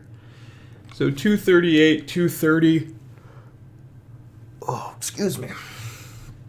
On YVR is your current sort of resistance / breakout zone today on that. No, don't really play with fibs all that much myself.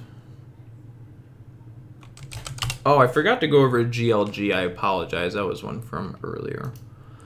So yeah, GLG, volume spike, cross regression mean right there.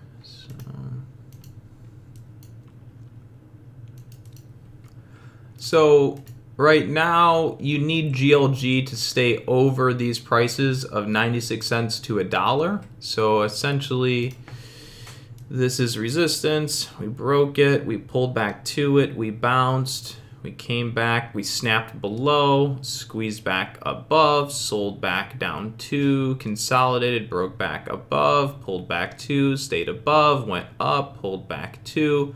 So you can see how we're interacting around those two levels.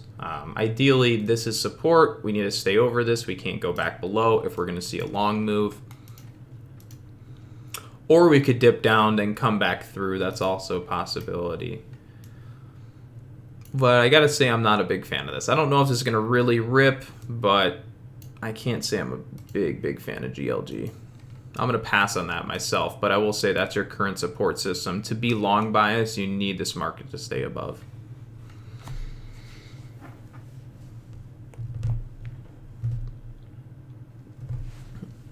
All right, so the scanner we use is on YouTube. You go to Trading Clips YouTube channel, and these are all the scanners we use. And you don't really know if something's a good buy when you look at a scanner. You just know that it's probably moving or doing something with volatility and momentum. And then once you view it, it's up to you to make a determination whether or not it's still a value buy or worth trading. So pretty much for the most part, scanners never tell you if something's going to work, but it's there to alert you of things that are moving. But generally speaking, these are the scanners you use. The most popular one I use is going to be the upper left and the bottom left during the trading day.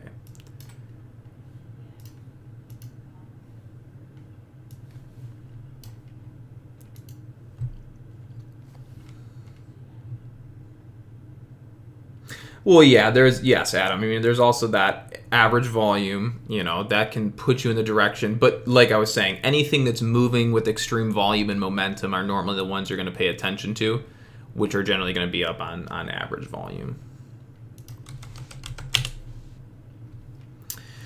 Yeah, SGOC, little up spike.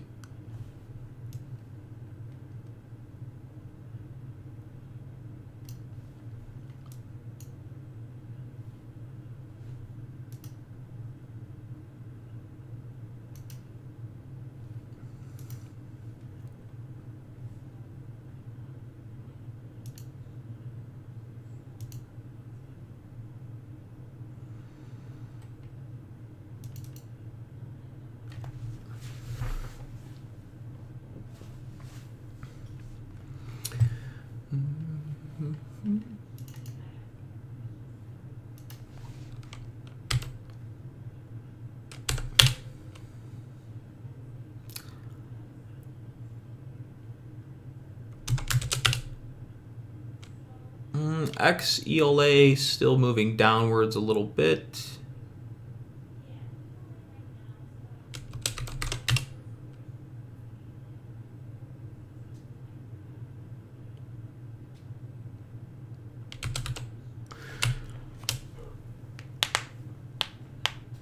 Yeah, sorry. So back to SGOC. Yeah, definitely squeezing. taking out some shorts from that day. So let's see.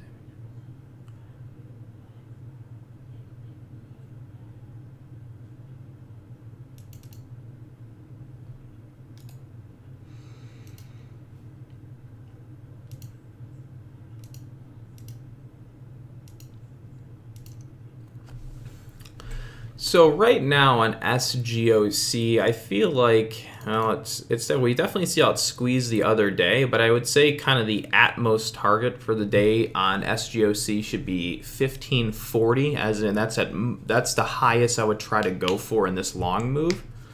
Would be $15.40. Probably wouldn't try to be any higher than that. And if you are going higher than that, then that's kind of like a outside the norm sort of play.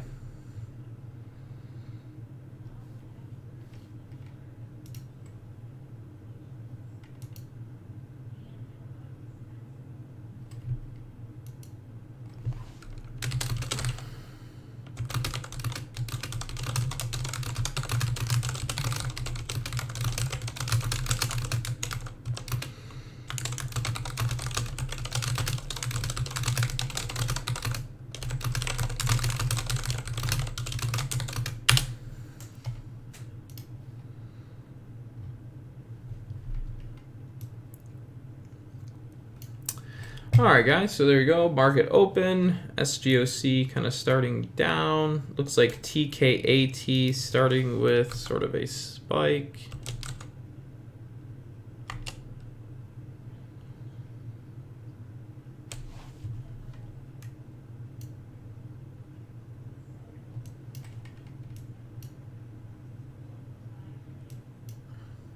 Also, it looks like it, I don't say it looks, I know so. It's storming outside right now, so we might,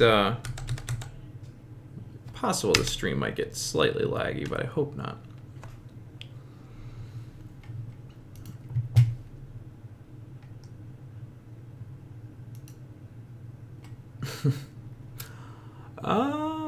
Little TKAT, is it going to give the spike through 840 or what?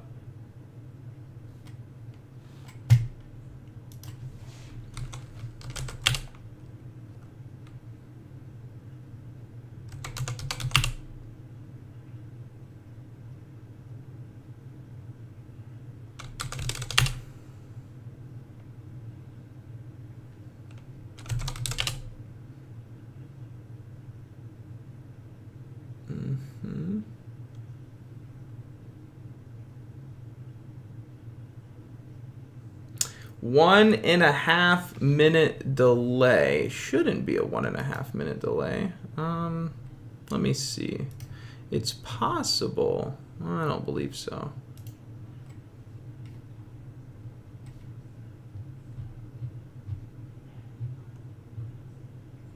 One second. Oh, they don't let me do that. I'll check tomorrow, but the stream shouldn't be that delayed. But it's possible I had my stream not on like the best setting for streaming this morning, but we'll see. I don't think it's a 1 minute delay myself, because it should only be delayed as long as the scanners we stream, which are only a couple seconds.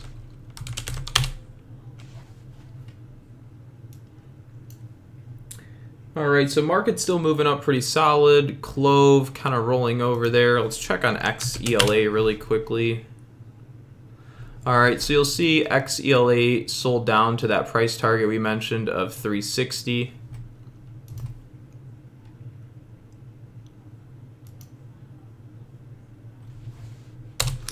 Let's peek over to AMC. Let's go. All right, so let's see where that level updated, because you'll remember we touched on this and said it should update a little bit. So let's see.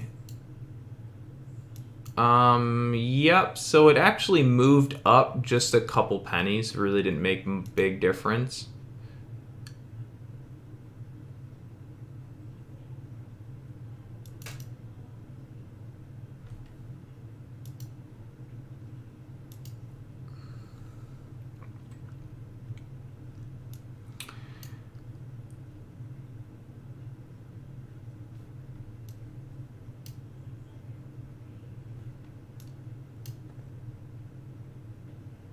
Yeah, so again, I'll double check the settings tomorrow. It's very possible that like I'm not on the best stream setting, which could maybe clean that up a little bit. So I'll double check tomorrow, but I can't right now since we've already started. So yeah, anyways, AMC still kind of sitting. I mean, it's below that resistance we had mentioned. It looks like NVIDIA started to sell off a little bit going into the open.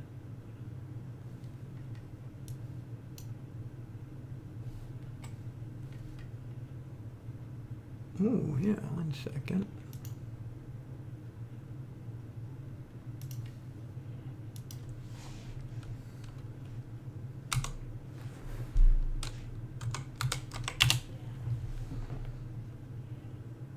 Not a bad move. Yeah, I kind of need to change that. Let's go to yellow.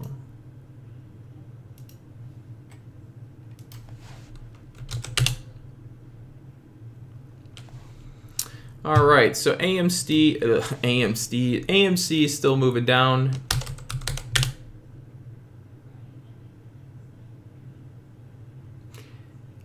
HGSH.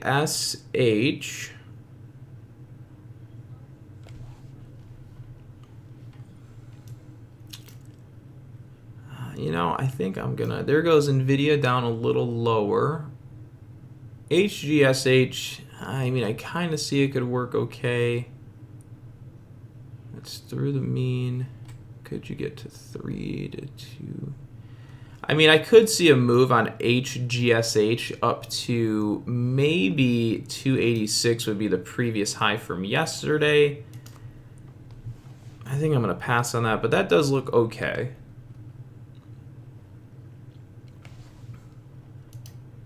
And I guess the at-most price that I would maybe look for on HGSH, if it really, really rips, would be a price of $3.04. So there goes NVIDIA starting to sell down a little bit. Still haven't seen anything I'm willing to put money on. LIZI ended up selling all the way back off.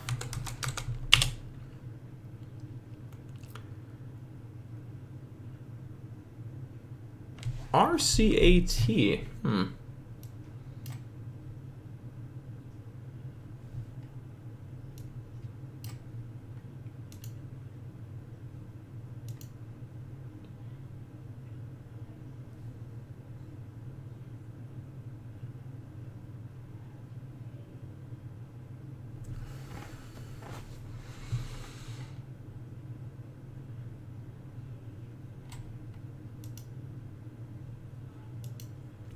And RCAT is currently trading at +3 deviations, so it's kind of sketchy.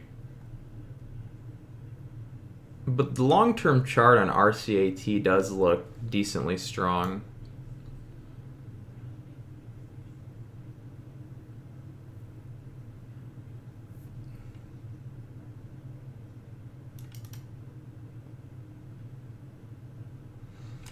Yeah, I mean, I could see RCAT moving higher, but it might just need more time before it does it. And I mean, overall, like I said, that chart does look pretty strong.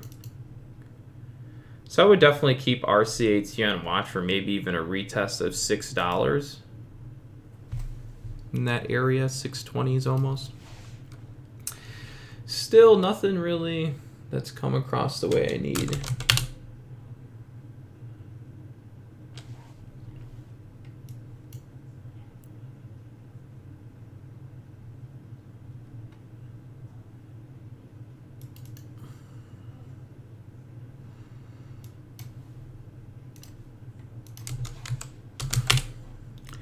Now, AEHR stock actually kind of seems like almost decent.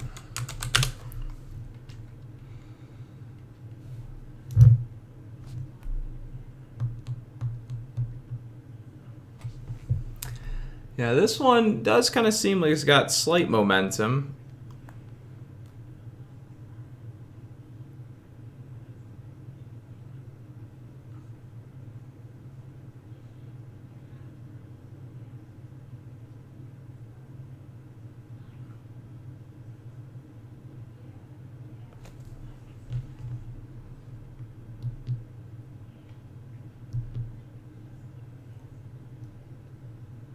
Yeah, I mean, if AEHR were to really work, I could see maybe a price of 366.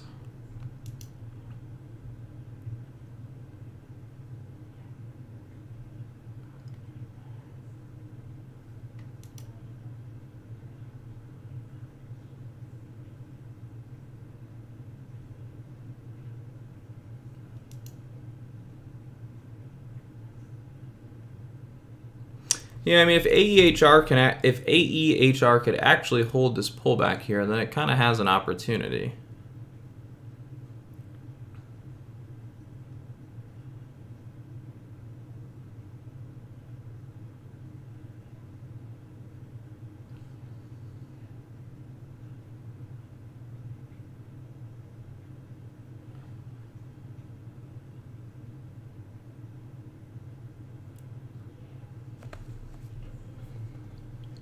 Looks like NVIDIA's still going lower. Nothing too crazy hitting the scanner. There is SXTC,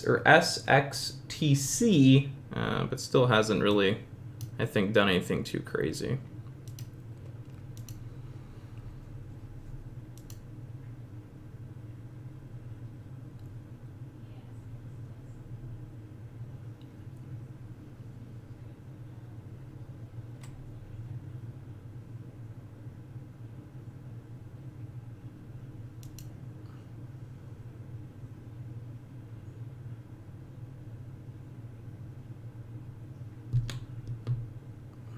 AEHR, nice little pop there.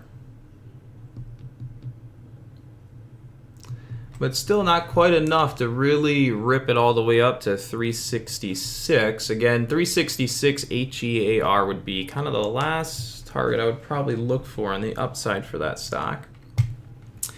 Yeah, let me take a peek at Intel really quickly.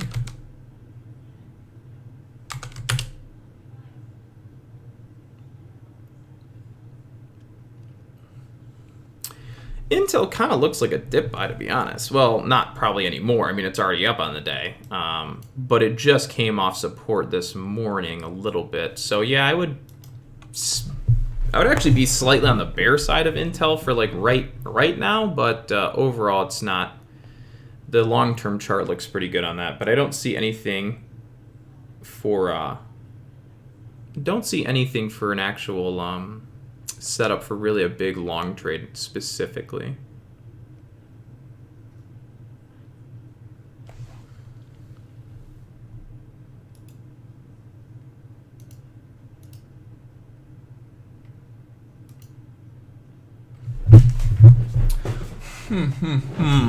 Where is the good stuff? All right, I'm going to take a second to kind of just run through things. Let me peek back at AMC really quickly. Let's put that here.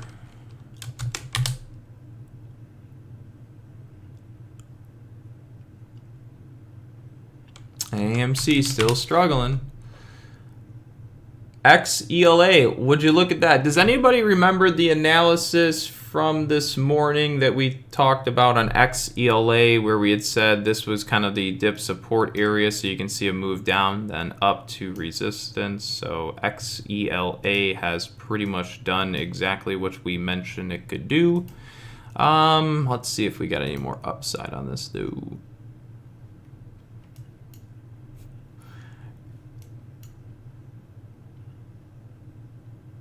It does look strong.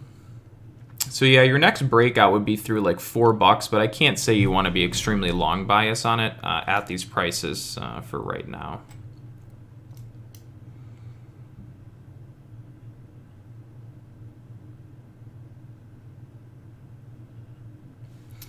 So yeah, that would have been the desired price target for XELA today on the long. So I think you've kind of done that. Yeah, Moderna, MRNA.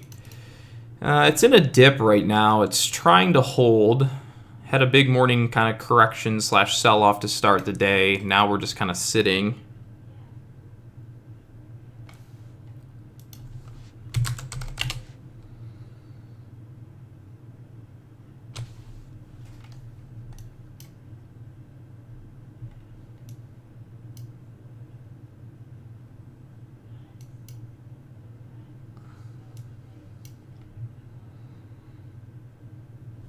I haven't seen IO since like the beginning of this morning.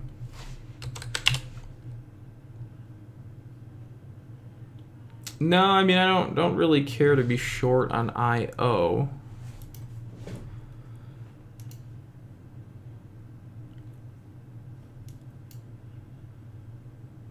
Yeah, I mean, not really. Doesn't seem like a ton of profit potential there.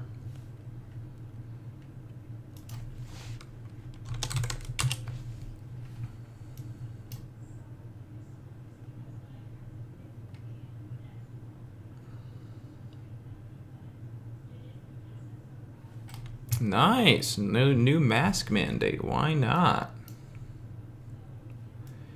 Yeah, I mean, still MRNA here. Still kind of consolidating to the side. Nothing really crazy there. Let's peek at AMC really quickly again. So, AMC, ladies and gentlemen. Really still not doing anything all that special. Still doing exactly kind of like what we were saying. It's got to get through its resistances here, so it's either up and through that or just bearish. So far, market is not strong enough to get back into the resistance zone for right now, so there's really nothing to do there.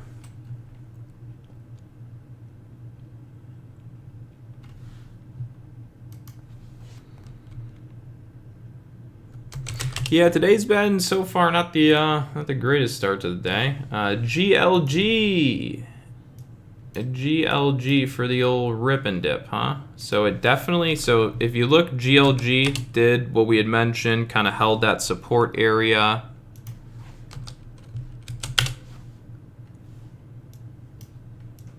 The only issue is I don't actually like have a price target I could suggest this would actually go to.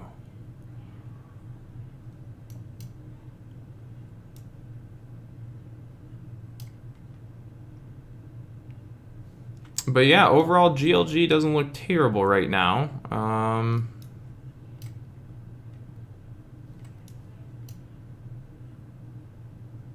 It's just, it moves very slow in regards of pennies. So keep an eye on, I mean, you could watch for a pre-market high breakout sort of play on GLG at this point. Sure, I'll take a look at BNGO. Probably really nothing to do there. Probably market on BNGO still trying to move lower towards the price of 534 for right now.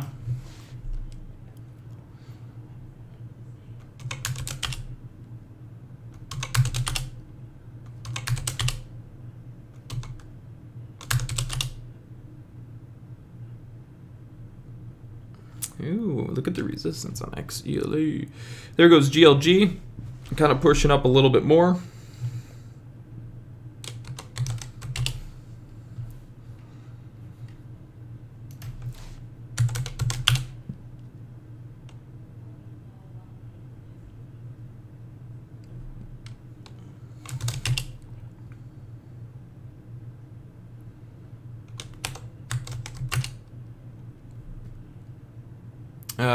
UWMC.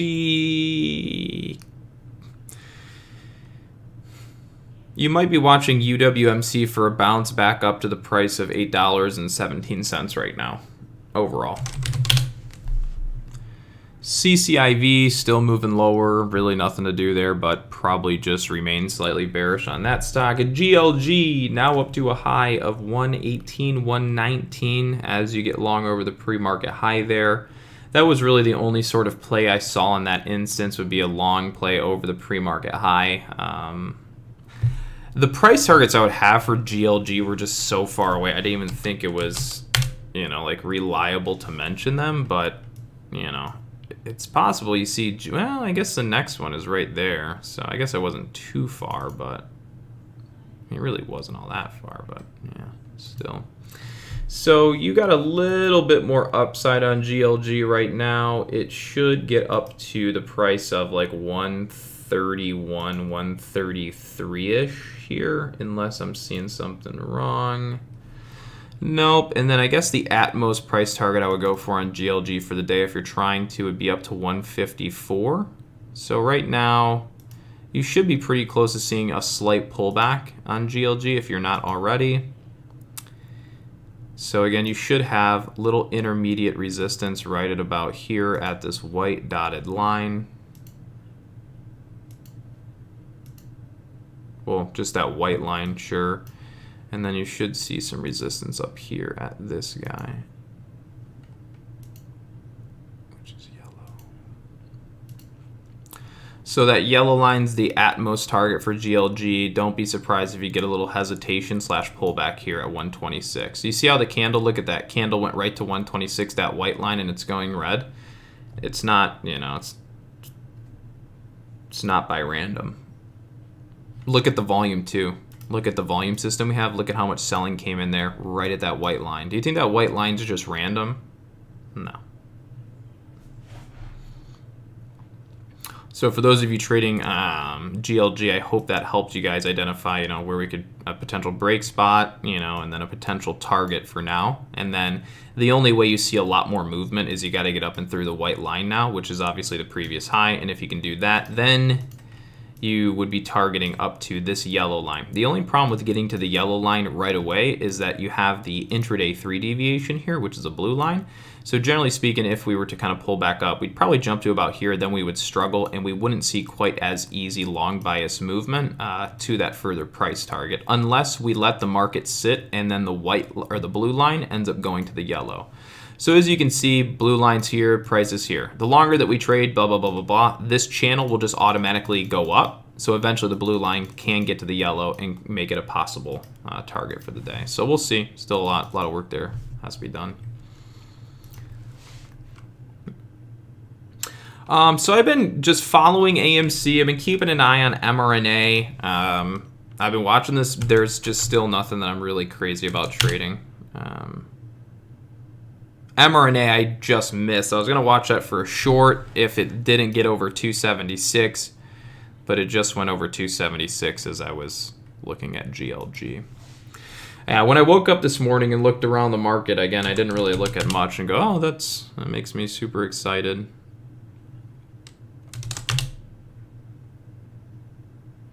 AMC down more. That's not fun. MRNA still looking pretty strong. XELA bounced. Yeah, XELA did bounce. So XELA bounced, but it's still in a selling mark, right? So even though you've bounced, you're still at a selling price, right? So it's whether or not the sellers, or sorry, let me rephrase this, whether or not the buyers are strong enough to beat the sellers here. So again, this red box, this is still a selling zone. Even though you had a good spike into here, you're still in a selling zone. So it's all about the buyers beating out the sellers and getting through the red box to force another move. So that's where the next kind of breakout play would be. Everything from there would be a bounce, consolidation, and confusion into that area, typically.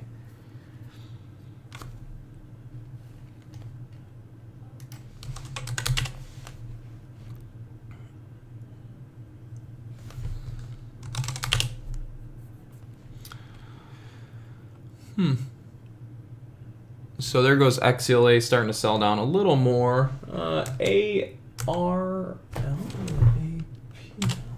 What's ARL? That's down.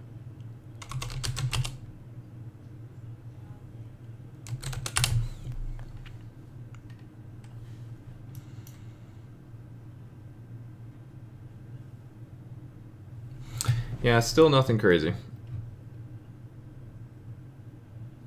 Yeah, so well, if it hits 402, it doesn't mean long. It's about the market gaining control over 402, because you can easily break 402 and then sell right back down. So it's more or less about actually,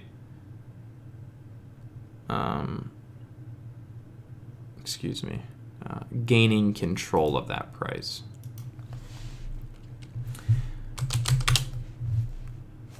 GLG.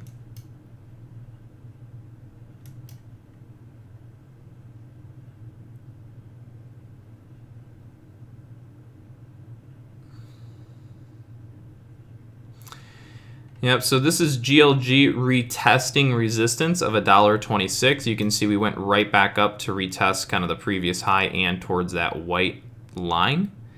So that's, again, Market on GLG retesting.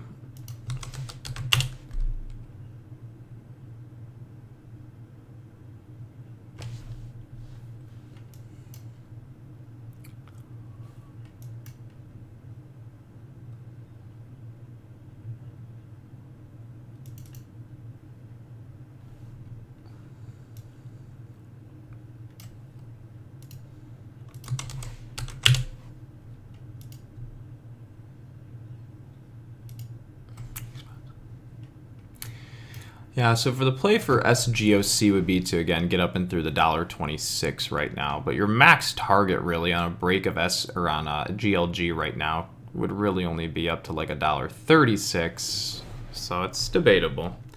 Again, right now, as high as I see GLG going is one. So if you broke out now, I would see a move to 138. Unless you're lucky, then you go through 137. So again, I see a move from here to 137 for the time being.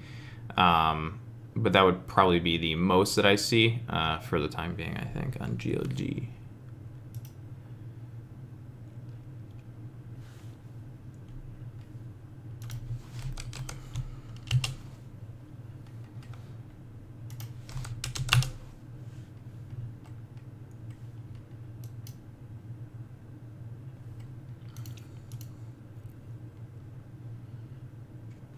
And then, like I was saying, maybe a move on GLG up to 154 is kind of like the max that I would be probably trying to go for on GLG.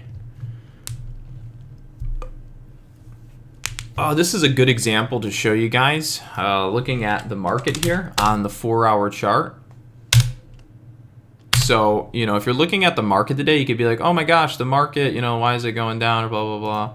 Look at when we change to a 4-hour chart. So look at the 1-minute chart here on the NASDAQ. You can see, oh shit, it's going down. It's not good. When we go to the 4-hour chart, you're going to see exactly why it starts to go down. All right, so when you go and zoom in on the 4-hour chart, look at where the top of today is at. Right off the half deviation price. So essentially went down. Oh, sorry.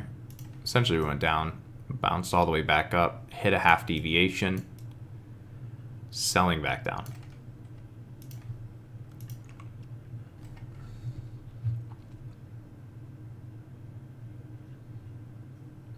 Rocky RQ feels they are automated. So if you go to the link, or if you go to the description of this stream, you'll see like a link with the title of saying like those diagonal trend lines on my screen. But anyways, there's a link in the description of this video to take your website. You can get the custom code inversion, which just automatically plots them for you. Up 7 hundo, GL McG, let go baby. I mean, yeah, overall GLG still looking decent. It got over that like 126 level and continued to hold. Oh, we just got to the daily chart one. I didn't even see that at first. So there's also half deviation resistance on GLG at 132, which I didn't know before. So there is a price on GLG at 132 that's also resistance that I didn't notice before because it was hiding behind one of my other trends. But yeah, that's your next little mini resistance, and that's the next kind of level you got to get through.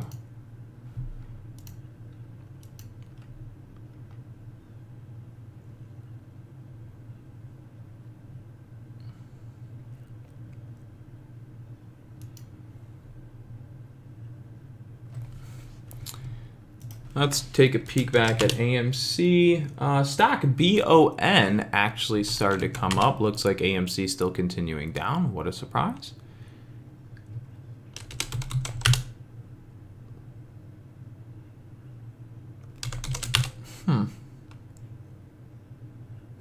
Tesla's still kind of grinding down. GLG currently moving lower.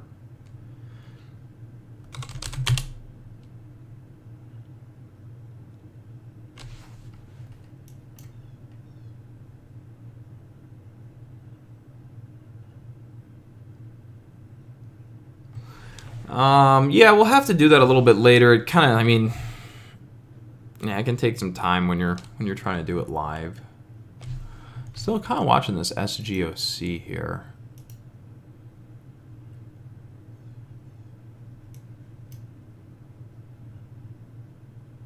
There's a portion of that market that's still holding it. GLG, not bad.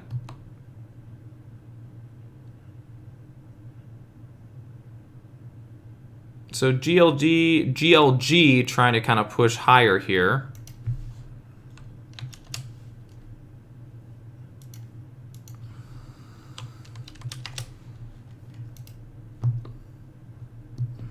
Nice pop from GLG there. Again, like I said, at most target you'll look for GLG on the upside today would be that 154. We just hit 137. The move could go to about 140 here. That would be the intraday 3 deviation. I'll bring it up just so we're all aware and you can see that. All right, so the intraday 3 deviation is this blue mark. I would assume we might struggle to get past this mark for the time being, but yeah, that's pretty much it. So like we said, 138, 137. Target right now would be 140.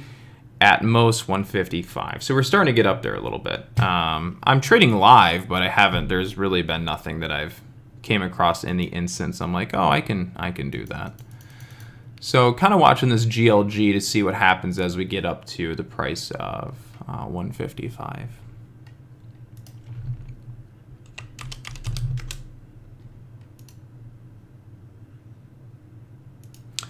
No shares to short on GLG, so won't be doing anything bearish on that stock.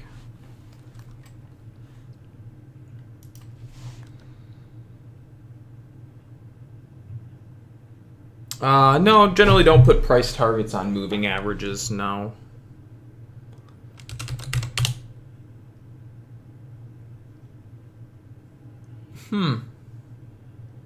Where's all the good stuff? Well, I guess it is kind of Friday. Things might be moving a tad bit slow. The NASDAQ still rolling down. GLG, come on, baby. Go to 155. That would be cool. NEO may break resistance down.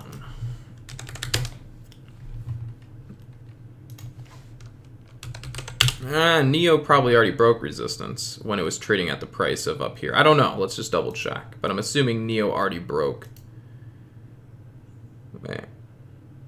May break resistance down. I don't know. We'll see.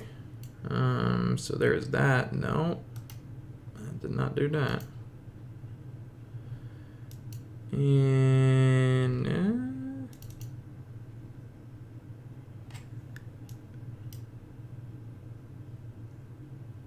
yeah, so we broke support there. We're still trending down.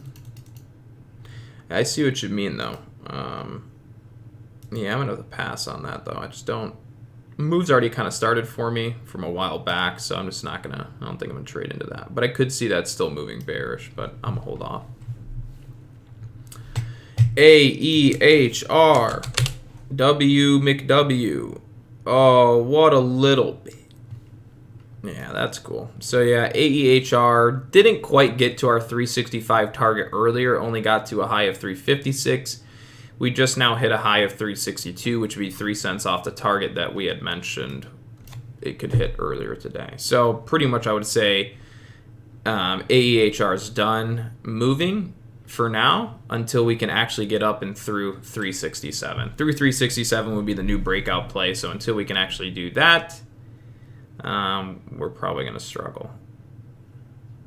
But I would be watching AEHR for a move through 365. Yeah, so if we look at AEHR right now for a volume example, you're going to see that, you know, it's... so if you look at the volume system. Right, so like here, look at the volume system, like on this spike, you could see as we were going up in these green candles, there was still a lot of selling pressure and it wasn't all buying pressure. So that's why, you know, like after we got this candle, I'm like, yeah, it's probably not going to make the price target for right now because we pushed up, we broke out, and then that instantly turned to big red selling, so down. And then you can see we decrease, volume thins out, kind of goes all back to instant buying volume, spikes up, and then, you know, so that's a slight example. But anyways, yeah, AEHR right at the breakout level, sort of.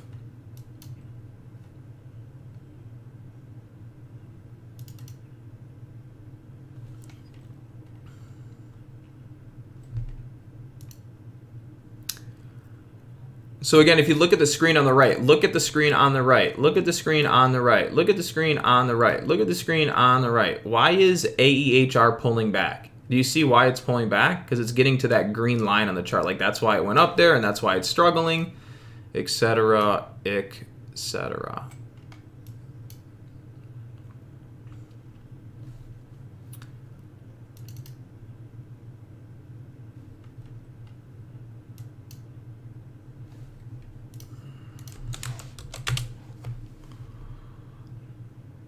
So you could be watching AEHR here for the breakout. We'll see if it works. If it legitimately broke out, you could look for a target of 16-ish, I think, to 420s. But this is also a first attempt at the previous high, so I feel like it's going to get smacked down. But we'll keep watching it. We'll see if we can actually get up and through those prices.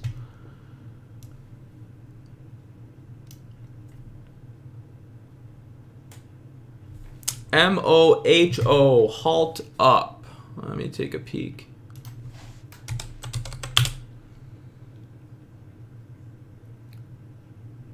Wow. Okay. So yeah, MOHO, I'm anticipating when it unhalts, it's probably going to shoot up to the price of... So pretty much this is the way you look at MOHO. It's either going to shoot up to $1.89 after it unhalts, or it's going to push up over $1.89, pull back to $1.89, and then it's going to run. So pretty much right now you should have a price level at $1.89. And if the market gaps to, but not above, there's a good chance it sells down. If the market gaps over $1.89, pulls back to, stays above, then it's probably going to run. So let me just kind of check this MOHO real quick. So right now the open price for MOHO is $1.82. So at this price is not gapping over the resistance. It'll stay below. Now the open price for MOHO is $1.94. So MOHO has now gapped over the price that I told you about. This leads to the possibility of it pulling back, holding $1.89, and actually going and turning into a long. Thank you, Mr. C0D0NJ. Appreciate you, my man. Anytime. AMC might be turning around. Yay. Well, let's take a peek. Let's see. You said AMC. I mean, yeah, AMC is definitely turning around off that bottom. I would agree with that. Hold previous body candle area. All right, MOHO gapped up and over $1.94. It's currently pulling down. The question is, does it stay over $1.89? If it can stay over $1.89, then MOHO has a potential of actually like moving.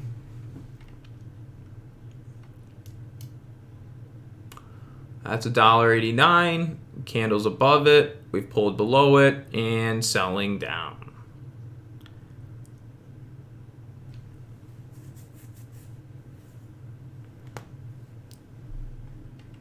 So you remember how I said that the open or the expected kind of price target for that gap was going to be $1.88. Like I said, we gapped over, hit $1.90, pulled back to $1.89, could not stay over $1.89, so the market is now selling down. I did look at NEGG way earlier, and I just kind of passed on it. Let's see what she's doing. Oh, yeah, that's nice. Yeah, I guess I really didn't even, because I looked at it and didn't really do much of an analysis on it, so I'm like, so, but at this point, most of the long move's done. Your price target on this long move is at $34.62, so you might have another smidge to the upside on NEGG, and then I would imagine it's going to try to see a little bit of resistance. So like right here is generally where I'd assume NEGG is close to seeing resistance. There is the chance it gets up to 36.44. That is possible too. But I would assume we're gonna see selling at 34.47. If, well, 34.40s, 34.50s, 60s, that area. You can see we got up to 33.80 and then started to sell down. So not quite there, but you get the point.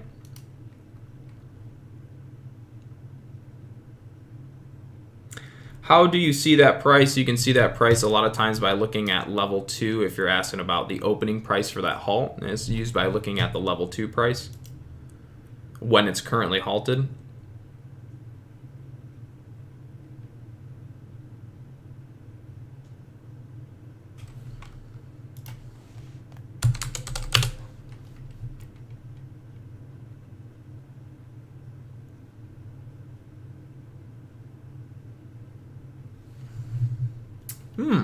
IPW is on the scanner. Scanners that I use are on YouTube. They're at Trading Clips YouTube channel. The delay is 0 for me, but probably a couple seconds for you.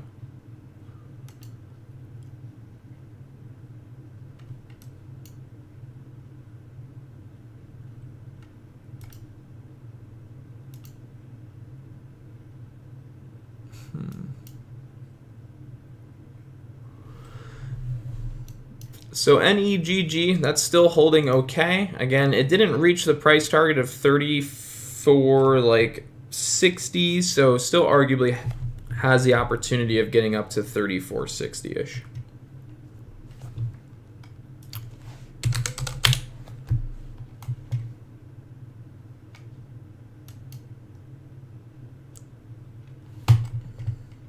Market still selling down. Market's definitely taking a beating. AEHR remained down at that resistance level that we identified, still not able to break it.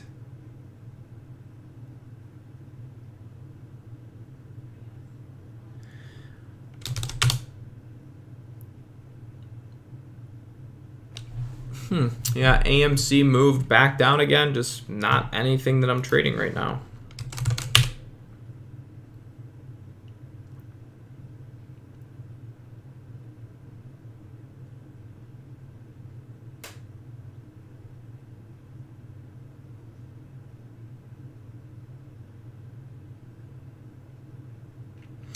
Thanks, James. I appreciate it. Yeah, I really do.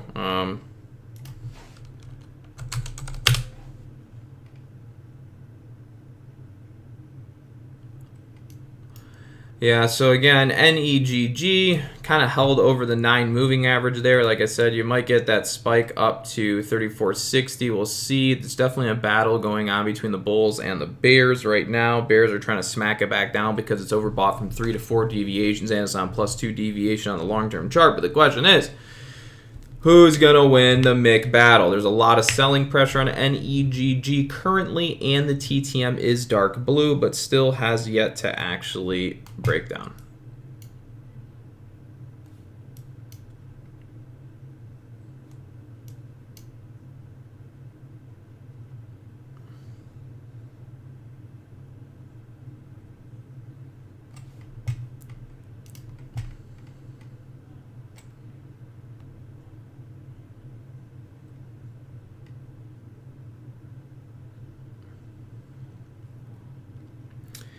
You said LMND. I'll take a peek at that in a second. Just kind of following this NEGG.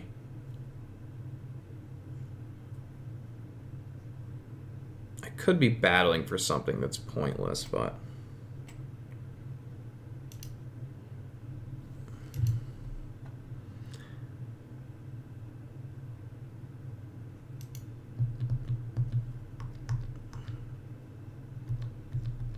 nice spike from NEGG. Didn't quite get to the 34.60s level that we were talking about, but it's trying. It's not.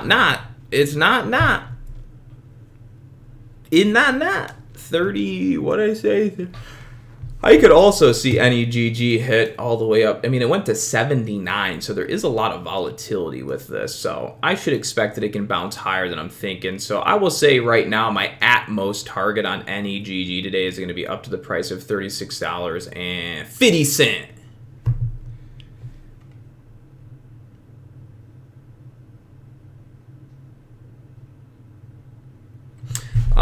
Yeah, so there is your price target on NEGG of $34.45, and it still looks decently strong.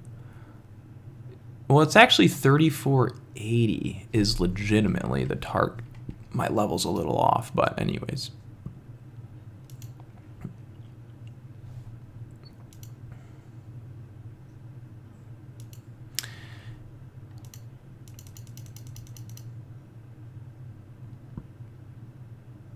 Yeah, I mean, if $34.80 gets taken, then $36.45 is the next price I imagine NEGG is going to go to. I think you could look to be bearish here on NEGG potentially at this 36.45. That's daily. That's daily. So 36.45.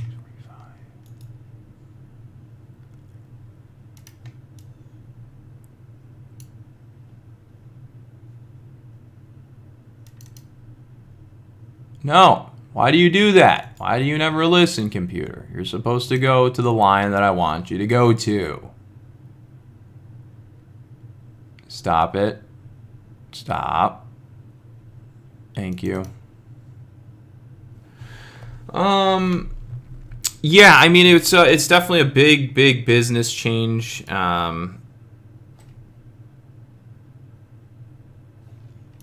Definitely a big change, but I think, long run it'll be worth it. We'll see. In order for it to work, I need you guys to hit the like button. Jesus.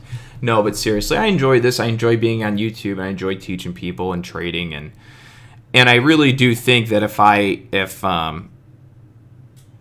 don't have so much attention working in our premium live room, that can give me more time to be on here. I can help more people, and then it also will help me keep up on some of the YouTube videos that I know I need to be making, and some of the additions we need to make to some of our products that are currently on the course that I have. But anyways, NEGG, still watching this guy. Like I said, that 36.45 is the target.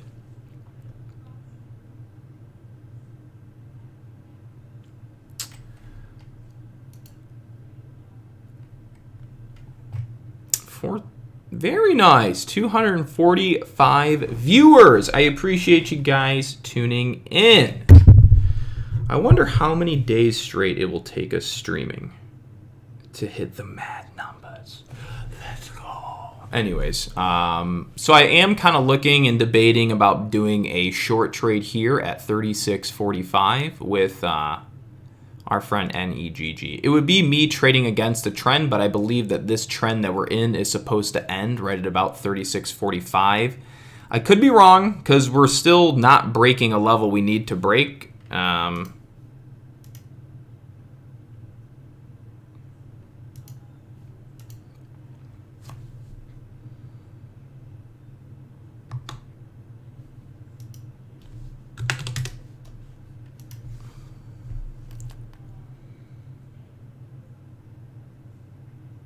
But yeah, like I said, am considering a little short trade on the market with NEGG at 36.71.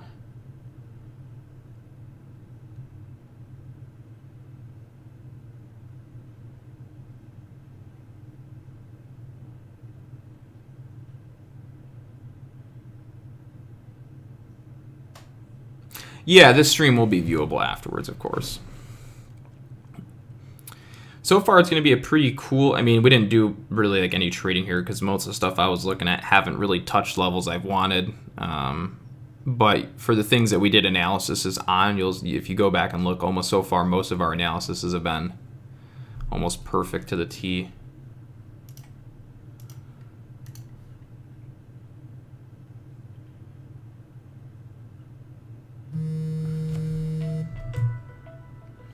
One second, guys.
All right, I am back on here. All right.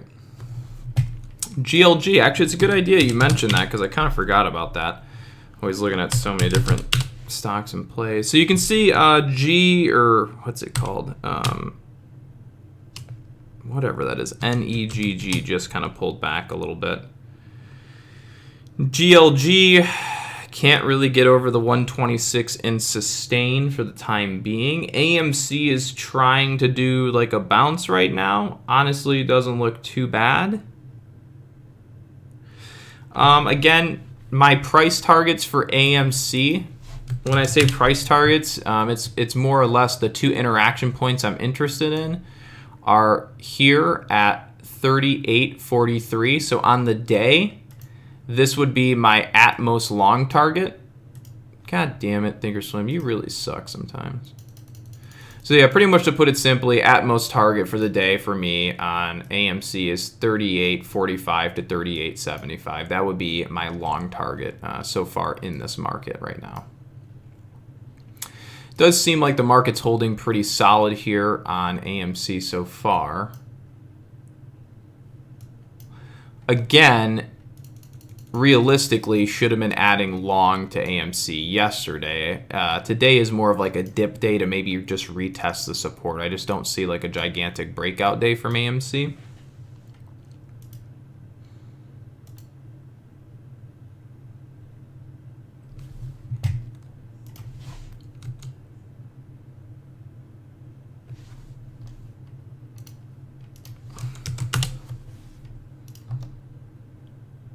So I'm going to add a small long to AMC, see if we do end up returning back up to those price targets that I suggested. I would probably say, you know, I might be concerned if in the event AMC is coming back down below prices of like 36.67s to, let's see what else.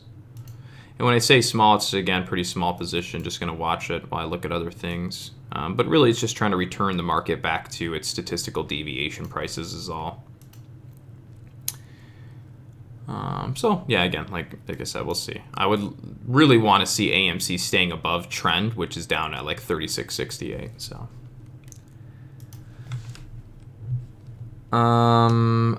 there was something AEHR. Someone said is close to breaking out. AEHR. Oh yeah, so it kind of ripped up again, failed to get through. Some strong resistance there. Nice spike move from AMC. It's good. I mean, if you want, you can, you know, if you took some long or whatever, you could always take money off on that candle. That's a good move. You know, there's instances where like I'll get in a trade and I'm like, oh, it should go to here, and then it doesn't go there. I'm like, shit, should have took it off, and then I let it come back down. I mean, that happens, but you know, like I said, that's what I think we're supposed to. I think we're supposed to go up to this price. And this is the market trying to do it, right? This bottom and this push up, I mean, that's the market attempting to go to here. So if we end up pulling back down and failing, then we'll know if we're wrong, right? So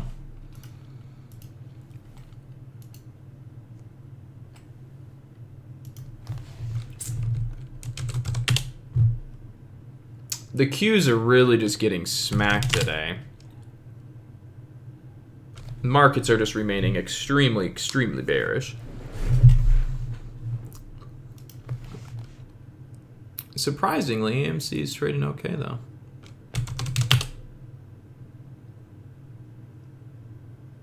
NVIDIA's just spanked.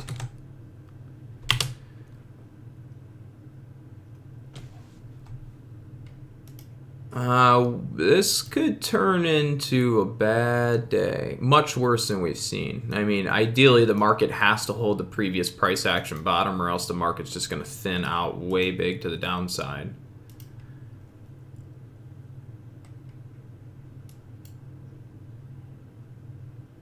Yeah. Yeah, so you just want to stay bearish on the overall markets for today for the most part. Now, here's the thing. If the markets get extremely, extremely, extremely bearish and continue to stay bearish, then that might also hinder the possibility of AMC actually giving you that long move to the upside that we talked about. So remember, AMC, as long as it's above 36.68, it's fine for me. But if we start to kind of close below that, that's where we don't want to be on AMC.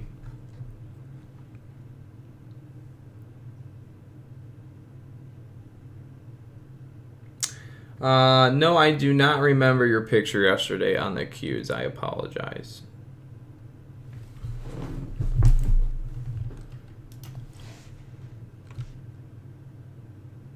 Nice, Sergio. Or Sergey. Blah. Very good work. MRNA still up on the day. AMC still kind of doing something, but not a whole lot.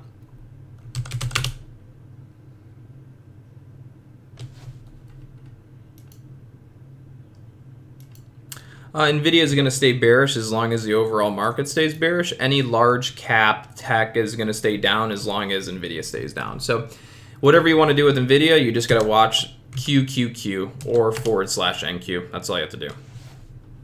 Watch this. Ready? Why is NVIDIA bouncing here? Does anybody know why it's bouncing? Anybody at all? Can anybody tell me why it's bouncing? Oh, I know why. Because the overall market's bouncing. Watch this. Just go over to the NASDAQ.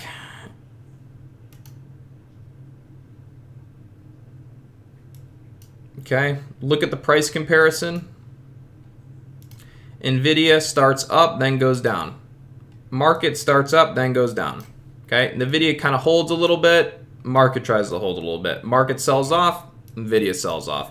Market does a little bounce, NVIDIA holds. Market sells off again, NVIDIA sells off. Market bounces, NVIDIA bounces. Whenever you're going through a big bearish day in the market, like you're seeing, pretty much all stocks tend to trade very similar to that of their major indexes, like NASDAQ or SPY. You'll see that AM Sizzle has just kind of gone up a little bit more, so that's looking slightly better than it just was. So if you guys remember just a second ago on AMC, you will notice that I had mentioned you want to stay, remember I was saying as long as the market is staying above what red line, right? Remember I was like, as long as the market stays above this red line, then we're fine. Look where the market pulled back to, pulled back just above my red line, and then it stayed up. So you can see that my kind of stop loss or area where I would not want to be in the market is if we were breaking back down below -1 deviations on the day. You will see that as I kind of screw up this chart and try to bring it back into focus for you guys. Dude, sometimes this stuff is just so annoying. They just don't work good. All right. So you'll see here, like market broke up over that trend, pulled back to the trend, held support, we pushed up, we pulled back, stayed above. So again, like I said, as long as we're over that trend, then we're good on this market.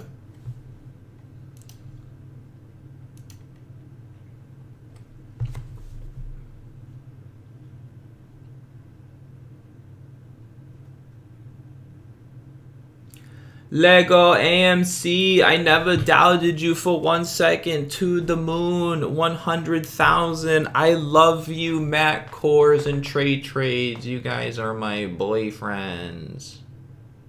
Hopefully that meetkevin.com is the coolest. Graham Stephan is the coolest. I love YouTube.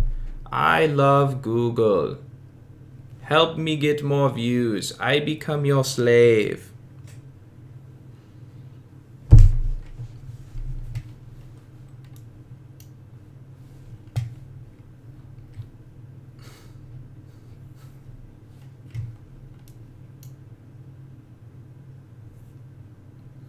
Mr. Matt Kors, Mr. Trades, your desired AMC price target for the day is at the price targets of $38.40 to $38.88 or 80 cents. It always was and always has been since the start of the day. You can find us at Boiler Room Trading. Come. I mean, there's literally nothing to do. I mean, there kind of is. All you have to do is just sit here and watch a computer screen. I mean, like, you know, that's, yeah, I mean, I'm bored. I'm having fun. What can I say? So AMC, yeah, cool. Up to 37.87. That's a good move. Like I said, ideally we want to see it up at like 38.40 to 38.80. That would be like that would mean that the analysis is spot on. That would mean that the market, that I'm understanding the market perfectly. It's moving the way it should be moving. If it doesn't do what I'm thinking, then clearly my analysis is wrong and I'm just a jackass. And that's about it. That being said, I will be right back. Maybe. Sometime.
All right, ladies and gentlemen, I am back on.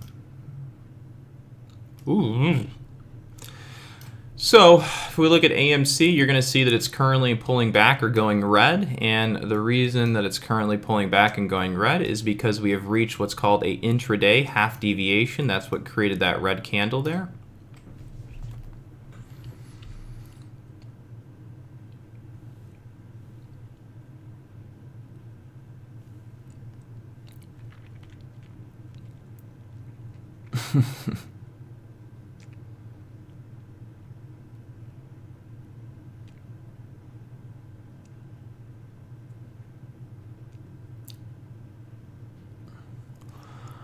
Come on, AM McSizzle. You're almost to the desired price target. All you gotta do is go through the current high of day, which really, it could act as resistance because, you know, it could, but that's really just price action resistance. It's not true trending resistance.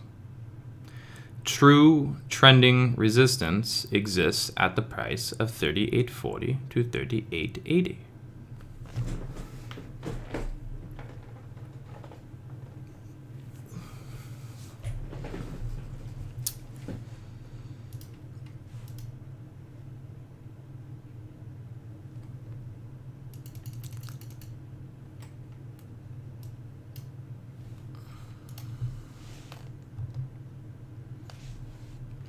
Looks like NVIDIA is still kind of moving lower, so I'm assuming that the SPY or the NASDAQ probably went back into some sort of like selling move.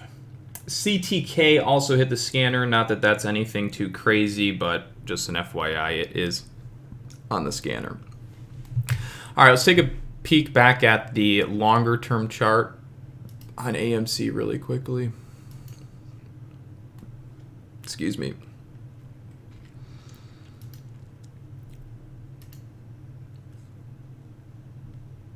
Wait, oh, that's yellow. Duh. I'm like, what?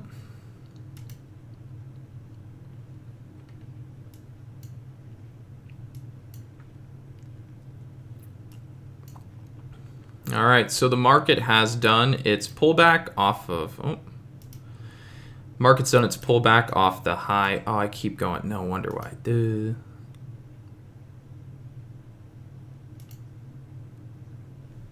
Okay. Sorry about that. Market has pulled back off its high a day mark. So this is also just another little learning lesson. Whenever you have a price action top like this and you do like a big U shape and then you come up to it, this is called what I describe as a first attempt. So that would be a first attempt to break the top. Normally doesn't work. It normally does pull back. So yeah, that's pretty much about it for that. Let me also do this over here. Let's change. No. We're gonna go back. There we go. Equity.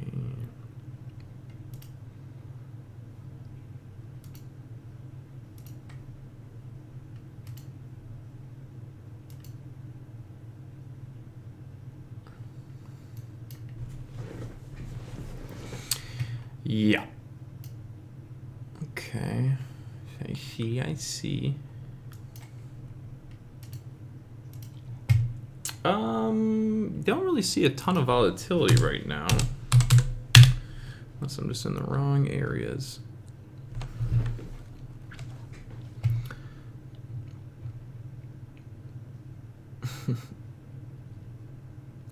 Charts with extended hours are more reliable than charts without extended hours. RCAT, I don't really care for it myself. I think it's still pretty much doing the same thing it was doing earlier. And I'm just, pass on that, not really crazy about it.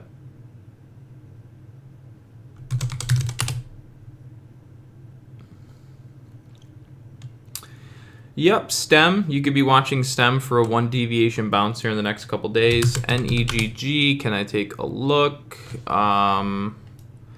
Yep. So you'll remember that NEGG, I mean, you can see why it stopped, right? It went to the +2 deviation mark. So this was a resistance we had mapped out. Our at most target for NEGG today was like 36.40. So pretty much from, let me delete them. Hold on.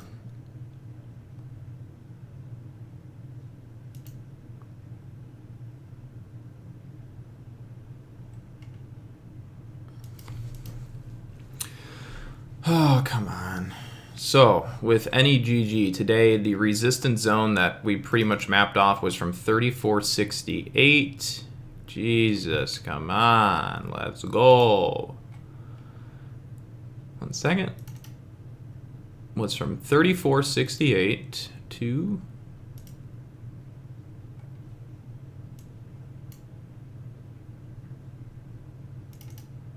to 36.24, excuse me. There it is.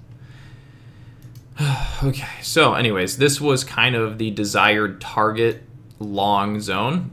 When we say target long zone, that means like that's the at most that you'd look to long into and then sell. So that was your target long at most there, that high. And then you can see we sold down. So NEGG, I'm not really bullish it. I'm not really bearish it. We've already ran up on the day. We've already hit kind of our resistance. We've pulled back to the day to the 9 moving average. I don't see a big breakout. I don't really see a big breakdown. I think we're just due something like that. Could be wrong though. Could very well be wrong. MRNA short. MRNA's been on a really strong bullish day, so you'd be shorting against a strong bullish day. So unless the stock is really on a big long-term resistance, I don't see it as a good short setup. And if you look at the long-term chart, we're not really on any resistance. I don't believe. I could be wrong. Let me just double check. Okay, so we do have a longer-term resistance up here at the price of 290.40, like 290.80 or something, but that's only a half deviation price, so I don't really see this as big, strong resistance. So nonetheless, I still think you're going to see MRNA higher over the next couple days. You'd be better off trying to short MRNA if it ends up reaching prices of 299 to 298. You'd have a higher probability chance of winning on a short play. I do use the right chart with pre-market data every once in a while. I haven't been using it as much, but that's only just because of the way my charts have been set up. But it still is good because it provides you with levels that the other charting time frame does not. And a good example of that would probably be like when we look at this 1 minute time frame here on the left, right? So if you look at this 1 minute time frame, you're like, where's support? If you look at the time frame on the right, you'll see you have trend support right there. Okay, all right. We could do this on multiple different stocks. Like we could take a look at AMC. AMC probably has some sort of significance. Hey, what do you know? Look at AMC hit our sell target. So this is a good time to consider selling your AMC. Okay.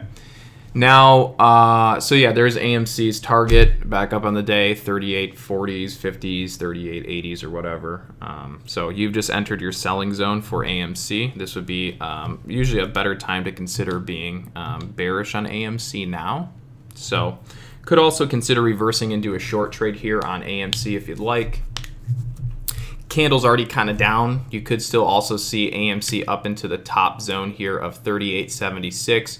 But I would imagine now that AMC's gotten to this price point on the day, we're going to start seeing something like this that eventually does something like that. Okay.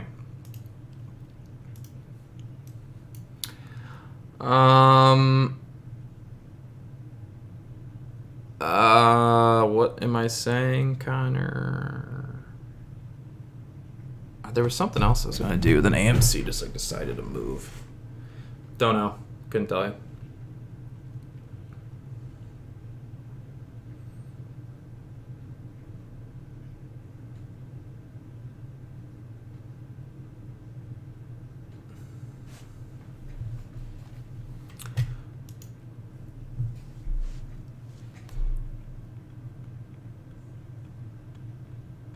Oh yeah, look at like, you know, if you, I mean, we could always look at, oh, that's right, I was going to say AMC. Yeah, so if you look at AMC, like, I mean, this one doesn't really help all that much, but anyways. So there goes AMC back down. So if you shorted, you could cover into that candle. You'd probably already make a little bit of money. So there's that. I'm telling you guys, this shit's all luck. I have no fucking clue how to do this. I have no idea what I'm doing here. This is just pure luck, pure guessing. Zero skill involved currently.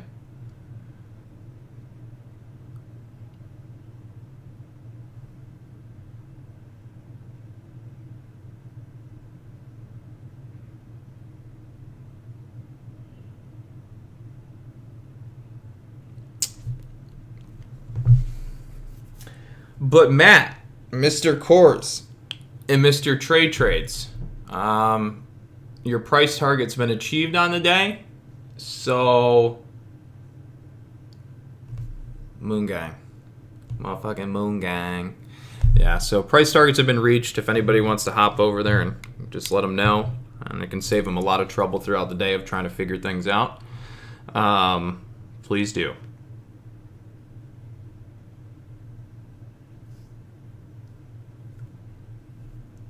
World's best gambler. I told you. I told you.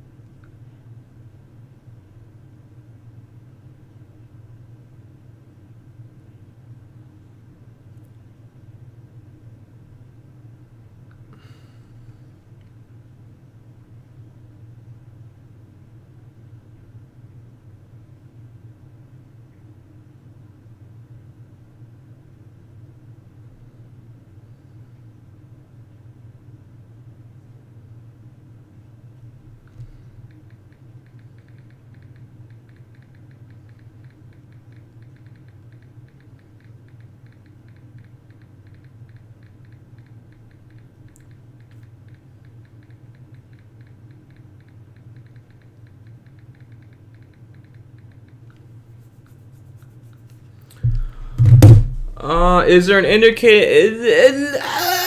Is there an indicator that replicates TradingView? Yes, there is. I will actually make a video on it. Today? Was it Friday?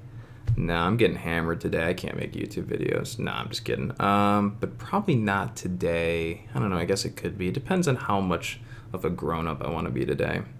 So, no, but I will make I'll try to get a TradingView video out this weekend. I don't know who created the script, someone on TradingView, but it's not exact. It's pretty darn close. It's not as good, but it's close. The only thing I think, that's dumb to speak like that. The only thing I think, clearly you don't think shit if you speak like that, but I would say the one thing I've noticed from TradingView is that there is a difference between the 1-year day and 180-day 4-hour time frame from the TradingView script there's a difference between the daily chart and the 4-hour script of TradingView and Thinkorswim. Like I just for an example, I think the last time I looked at Tesla, and Tesla's long-term deviations on Thinkorswim were $2 off to $3 off in comparison to the TradingView one. So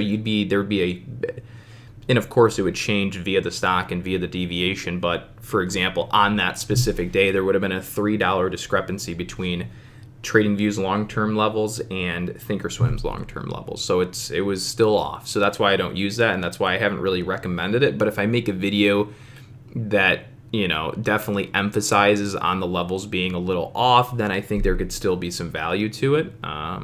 So I'll post a video on that this weekend. Real apes don't short AMC. So if that means you're not, that might mean that you're not calling me an ape. So I'd probably agree with you on that one. I think that your research is probably spot on with that statement, and kudos to you. But yeah, again, I'm not an ape. I'm not sitting here holding AMC. You're right. I am not an ape. I don't have the guts. I don't have the balls to put a bunch of money on AMC and hold AMC, given consideration that the valuation is completely incorrect. I'm 100% on the side of apes trying to screw over hedge funds and corporations and make a bunch of money by making a short squeeze. I would love that. But I'm sorry, you just can't get my hold participation at levels that are clearly way above valuation. But that's pretty much it. Yeah, so my main objective every day is to come in and find hopefully the exact levels that stocks should move to, and that's really my whole goal. My goal is not to do a bunch of research to figure out that Citadel isn't shorting this, isn't shorting that, and that if we buy up this many shares and we hold this much and we all go on YouTube and sing Kumbaya together, we're going to force a $100,000 short squeeze. No, I just usually go based off of the intraday, yearly perspective to try to figure out as best as possible what stocks are going to try to do for the day. And so far, we've been correct on AMC. We mentioned that the price target was going to be this red line to the next one up. You can see we went through a dip. We went right there, and then we told you to sell it right here. So, we suck. I suck.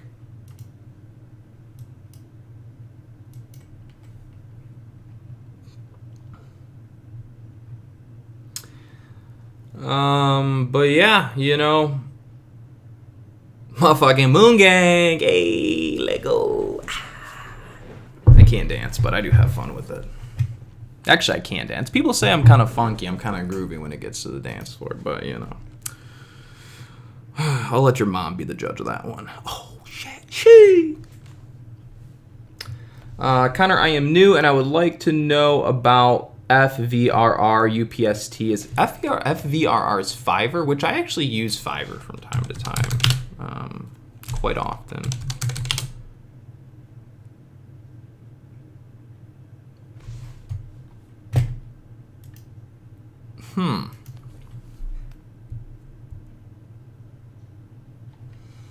Fiverr rolled over. Fiverr's going to have a short-term little bounce. That's about it.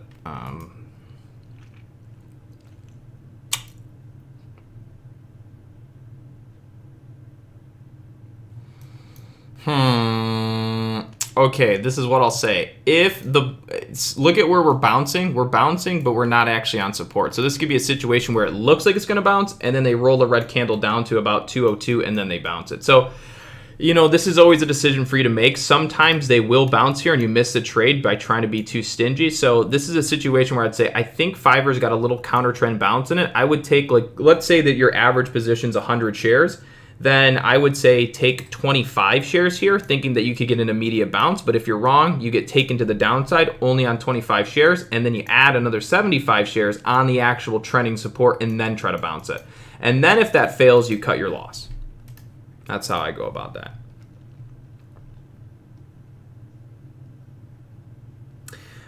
Blake, in the morning, you're going to look at the two. So on the live stream scanner, the bright green or light green far right scanner that takes up the whole screen, that's what you're going to use during the pre-market trading session of the day.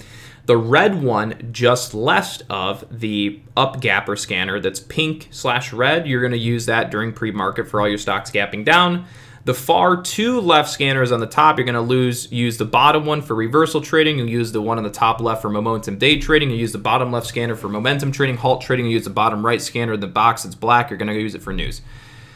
So basically, focus on the top left during the day. Focus on the top right during pre-market. Focus on the bottom left during the day. Focus on the bottom right black box for news. Focus on the ones in the middle for just additional information and digestive stocks throughout the day that you otherwise may not have been aware of because you're too busy working on your arts and crafts class the previous night before.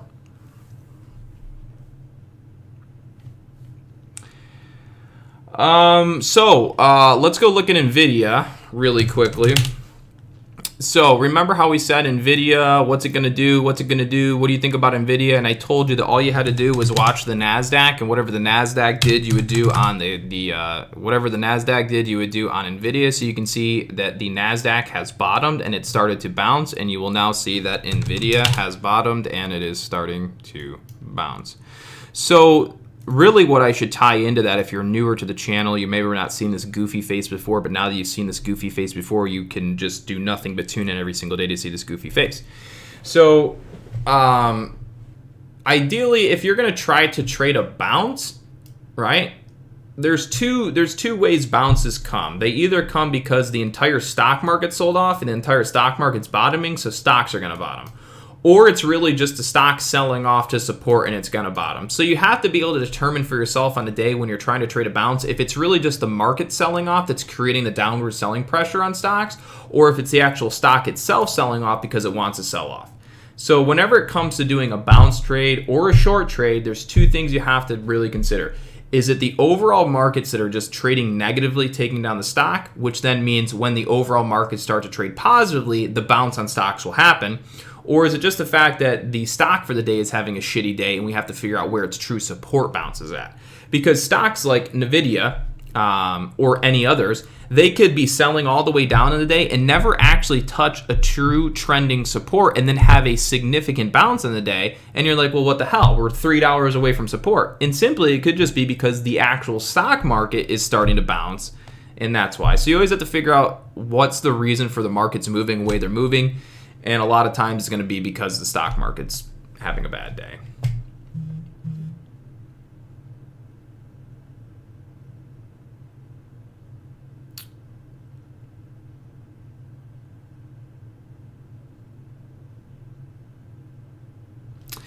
AEHR. I don't see it on the high day scanner, so I don't think it broke out. Let's see. I haven't seen it in a while, but I'm assuming it did not break out because we're not on the high day scanner. So AEHR has yet to break out. It did not go on the high day scanner. EQ MIC S. EQ mix combo. Alrighty. Oh man, would you just look at MIC AM, MIC Sizzle, MIC Trizzle Dizzle. You see this? Look at that. Right to the zone and bag it down, baby. It's luck, I swear. Well, ladies and gentlemen, what time is it? 10:54. I think I'm probably getting ready to call it for the day. So in the future, around September 1st, like I said, we're probably going to be switching over to YouTube full time and probably just be streaming. I haven't figured out the schedule yet or exactly what times, but I definitely won't be streaming every single day of the week because I'm going to use at least one day of the week to take off from actually doing like live trading. That way on that day I can really just focus on like myself and personal growth, where I'm able to make YouTube videos that I've been slacking on and working on my course that I've so far been slacking on. So I'm going to take at least one day off in the week so that I can actually work on the things that I personally have to do. So it might be like a schedule of like Monday to Thursday, then take Friday off and work specifically on YouTube videos or in like my course, or might be doing one-on-one tutoring on Friday. I haven't decided about that yet. But generally speaking, our streams will always be anywhere from 8 a.m. to about 11 a.m. And that's probably about it. So I will see everybody back tomorrow morning for a pre-market. No, tomorrow's Saturday. I won't see you guys back. But Monday, I will see you guys back for a pre-market watch list. But we won't be on live like we were today until probably about September 1st. So that being said, guys, everybody take care. Have a great rest of the day. Make sure you guys pop over to Matt Kors and Trade Trades and let them know that the stock hit resistance at 38.40 today. And if they would like updated price action analysis for spot on analysis, they can always tune in at 8:30 a.m. every single morning before they start their stream. That being said, see you guys on the next one.